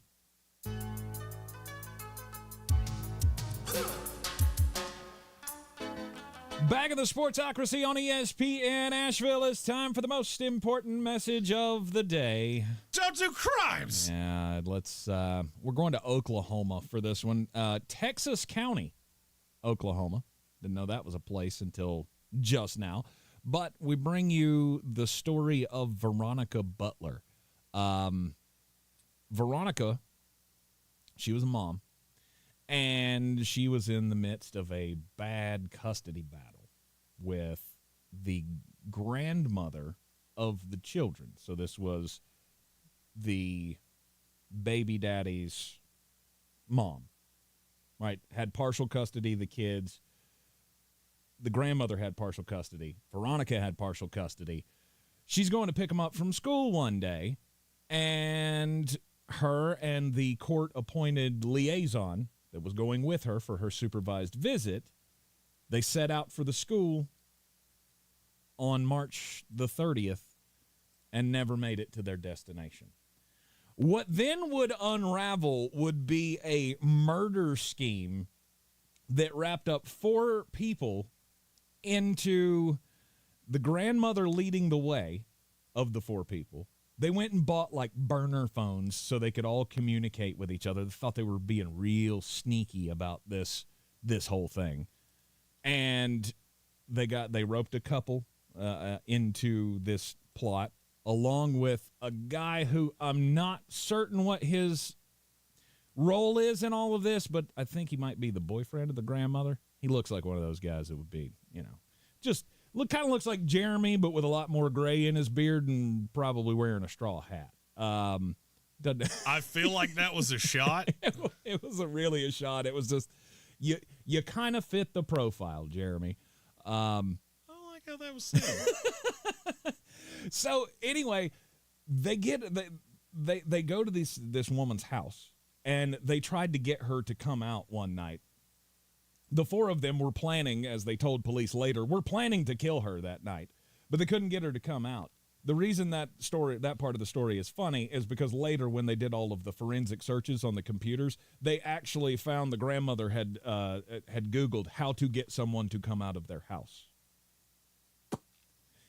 Yeah, well, that links me to believe that you're doing nefarious things. Crimes. But crimes. They wanted to make it look like there was an accident, right? So when you want to make it look like an accident, you're going to go, to the spot in the path where these people are going to pick up the children from school. You're going to stand on the bridge above them and drop an anvil on their car. Wile E. Coyote? Exactly. I feel like your term accident was only picked up in Looney Tunes cartoons. Do anvils fall off of bridges often in Oklahoma? No. Has to be my question. Thankfully enough, the 4 people were stupid enough to do all of the things to get caught and serve time for murder. So my story is actually just a recap of a story I told last week. And I want to give the shout out to our buddy Greg Wilson. That's a great listener of the show. I know. I told a story about one Mr. Wiley Weeks that apparently thought it was his right in the state of Florida to sit in a trash can naked. And when he was told by cops that wasn't his right, he argued. Said it was. Well, Greg Wilson informed me that apparently Mr. Weeks is from right here in Western North Carolina. He is a former resident of Asheville. Of course he is. And he was quite well known around the old police blotter because he did all kinds of things while he lived here as well. It is always disheartening to see that an Eddie Fox, former DA of the day from right here in Asheville, is still doing DA things in other states. Thanks for representing us, goober. Goober. I will say, I went back and looked at an anthology of Mr. Weeks mugshots, and he does look openly Asheville.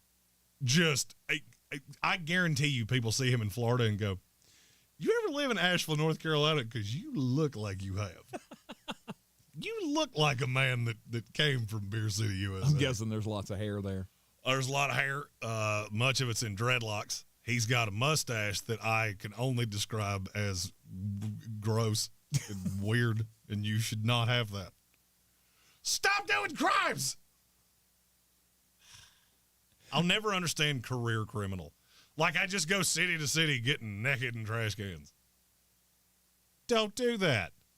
And thank you to Greg Wilson for alerting me that there was a fun little rabbit hole there that I could go down of Mr. Week's greatest hits.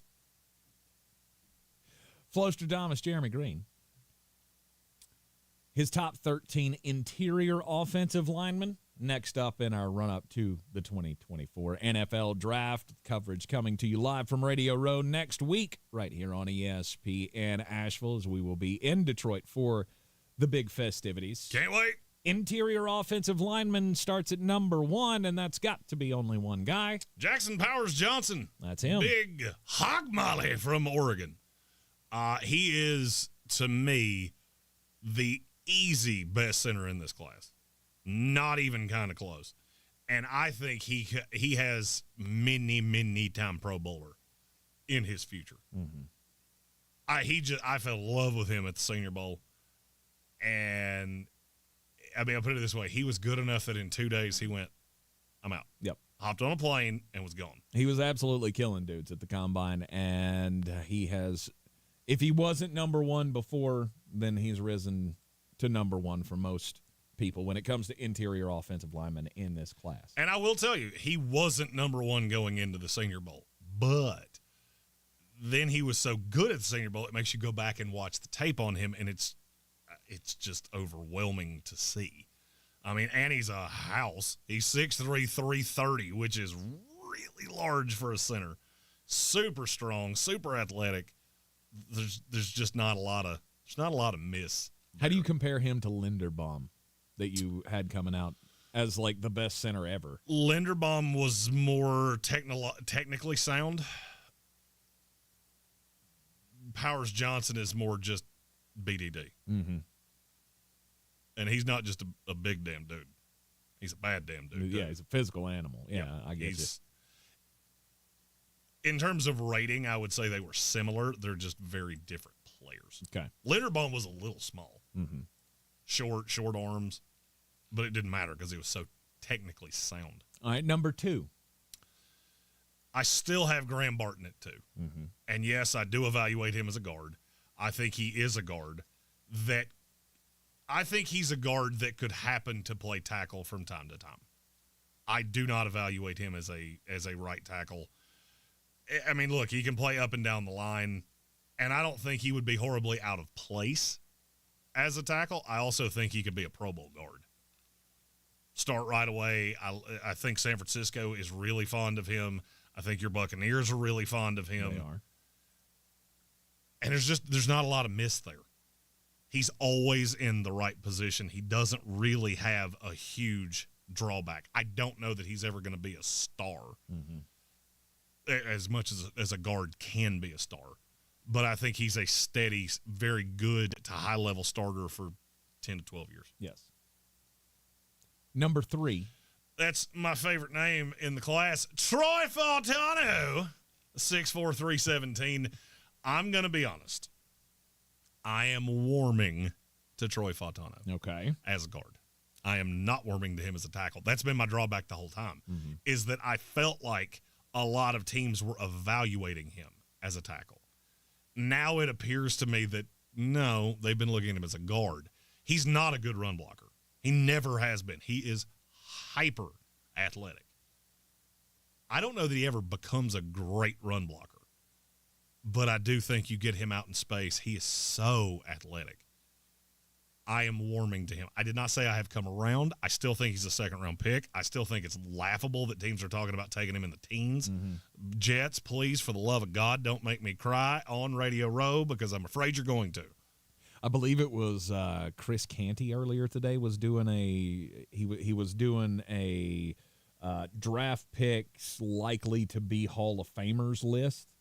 Troy Fautanu was like 4 on his list, which is insane to me. Notorious but he said exactly the same thing you did. Was if he's a guard, he could be one of the best guards in the league for a long time. I agree. So he was going from if he plays guard, he could be a Hall of Famer. Notorious B.I.G. said he's a tackle, he's a tackle, he's a tackle. I don't agree with you. He's such a bad run blocker that I don't know he can play tackle in this league. I think he needs to have a spot where he can use that athleticism and use that leverage, which is why if you told me he's a tackle, all right, I'll go down this rabbit hole just because Big said it. As a tackle, I would have him right behind Kyron Amageji, which he was at 9. Mm-hmm. So he would be my 10th best tackle in this class. He is my 3rd interior offensive lineman. That's how discrepant the grades would be for me. Okay, number 4. Christian Haynes, guard out of UConn. Just a house. He is one of the biggest humans I think I've ever seen in my life. And he's got a nice, nasty streak. Really showed out at the Senior Bowl.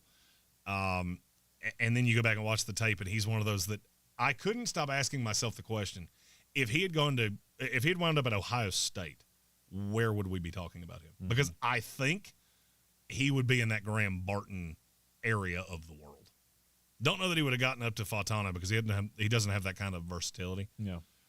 But as a strict guard at a school that big, I think we would be talking about him in the back end of the first round, very, very beginning of the second. All right, number 5.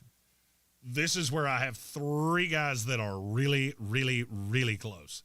But the first one's Zach Frazier out of West Virginia. He is the second best center in this class. I'm afraid somebody's going to take him in the first round, and I'm pretty confident that would be Detroit. He fits that just mean, nasty, kneecap chewer mentality that Dan Campbell has. I'm afraid that's going to get him taken too high. But I do look at Detroit as a really good landing spot because Frank Ragnow's not that old. Mm-hmm. So he can come in and play guard, be a nice, I've never used this term before, but swing center, where if Ragnow got hurt, you've got a ready-made replacement that could just slide right into place and you'd be fine. Swing center, that's a new one. That's a new one. I just made it up on the fly. Not heard that before, but I like it. Okay. And then?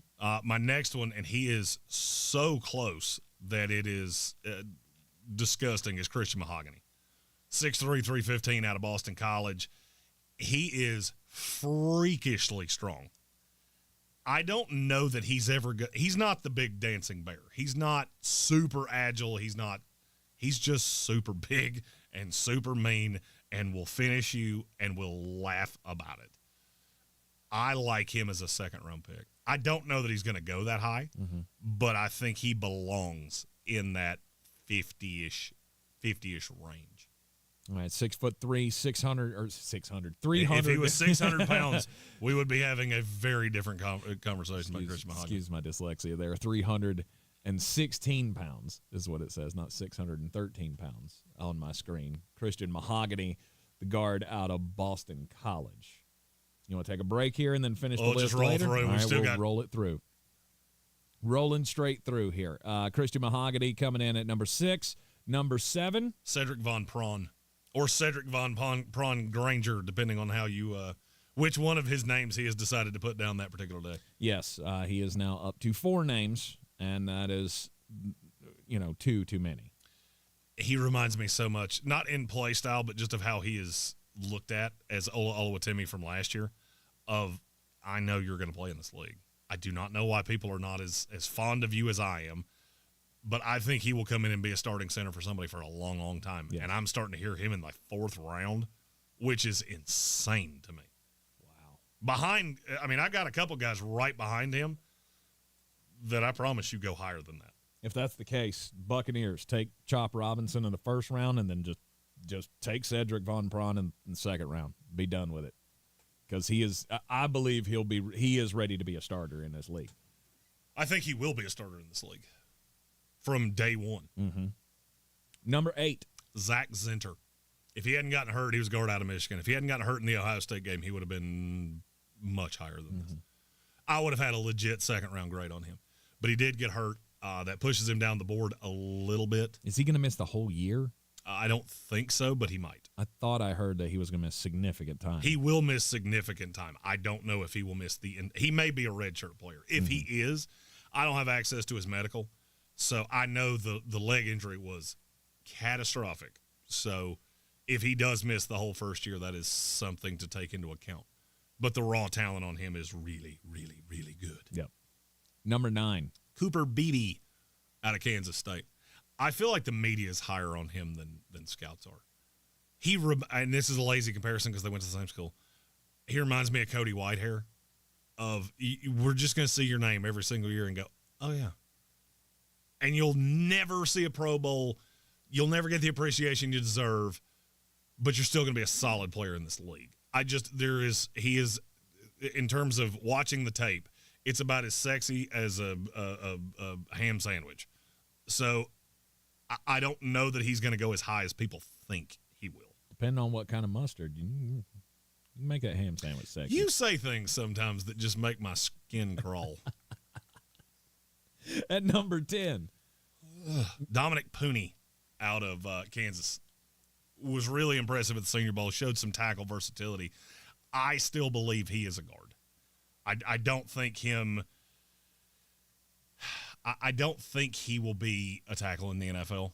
I just don't think he has the tools for that. But I do think he could be in case of emergency, break glass, guy that starts at guard and then somebody gets hurt and he can slide out to tackle in some spot field work, which may push him ahead of the last two guys I've just said. I just don't think the tape is that good. I think he had a really good Senior Bowl week, and then you get back to the tape itself, and it's not as good as what I saw there. Number 11, interior offensive lineman. I have to be 100% honest. This is a guy that I was not as high on until I met a Wisconsin fan at the Senior Bowl who made me watch him. It's Tanner Bortolini. I really like this kid the more I watch him. I thought he was undersized at first, and when I watched him at Wisconsin, now I see, good Lord, that kid he's really agile, really nimble, really modern-day NFL center. And if I knew the guy's name, I'd shout him out, but I don't. He was a big dude from Wisconsin that was at the Senior Bowl. And he was asking me what I thought of him, and it was, Then I came back home, and I saw the tape on my iPad and watched probably an hour straight of him. And now, I'm not sure he's not my fourth center. Depends on how you feel about some of these other guys and if they could play center. Yep. Tanner Bortolini, center out of Wisconsin. How about number 12? Bo Limmer, center out of Arkansas. He is just – he's got the raw strength. He's also got the intangibles that you really look for. I just don't know if there's ever a high side of him. I mean, I've heard him compared to really good centers in this league. Somebody said somebody that I followed, the comp to him was Creed Humphrey, which I do not agree with. He is Creed Humphrey if you bought him off Wish, but he does have a super high football IQ, and out of a center, that is one of the things that I'm looking for. All right, finally, number 13 and the top interior offensive lineman of the draft. And as I'm reading this list, I'm realizing that I don't hate center nearly as bad as I thought I did, and I hate guard way more than I thought I did. It's Drake Nugent out of Michigan. He's a little undersized, but he's very technical. He's another one. I don't know if he's ever an all-pro type or anything like that, but he has that raw, nasty, it fits the Baltimores and teams that really want to run the ball and really want to punch you in the mouth.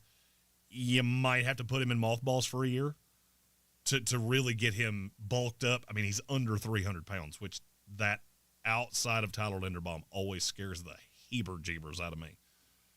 But I think a year from now, he could be a really nice piece. He needs to become a much better pass blocker, and you need to keep him in a phone booth because he is – what I said about Tanner Bortolini and how mobile he is, Drake Nugent is the exact opposite of that.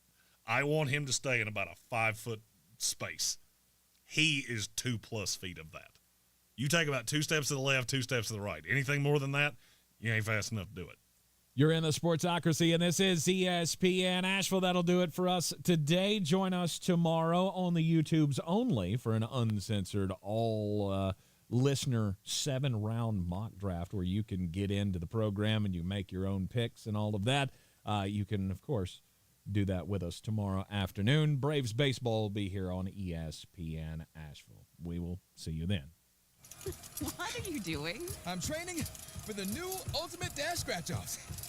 I could get a chance to dash through a warehouse full of prizes. That explains the shopping cart. Plus, I could win up to $2 million in cash. And that explains the tuxedo. I'm chafing. Feel the rush with new Ultimate Dash scratch-offs from the North Carolina Education Lottery. Must be 18 to play. Approximate overall odds of winning are 1 in 3.78. Problem gambling helpline 877-718-5543. People are talking about Summit Dental in Asheville. Just check out their Google reviews. One patient writes, "I'll start by saying I really hate going to the dentist. My anxiety is always through the roof and I'm always so nervous. However, Summit Dental may be the first place that my anxiety is actually not going through the roof. The staff that works at Summit are an incredible team. They're kind, knowledgeable, and funny. I left feeling confident that we have a plan to help restore my teeth and get me on track to a better smile. Find out more about Summit Dental at AshevilleSummitDental.com or call 828-277-6868. Some days, my active psoriatic arthritis makes it hard to get in the game. Now, the ball is in my court, thanks to treating my skin and joints with Skyrizi, Risankizumab Riza, a prescription-only 150 milligram injection for adults. Nothing is everything. Skyrizi helps with less joint pain, stiffness, swelling, and fatigue. For those who also have plaque psoriasis, 90% clearer skin is possible with just 4 doses a year after 2 starter doses.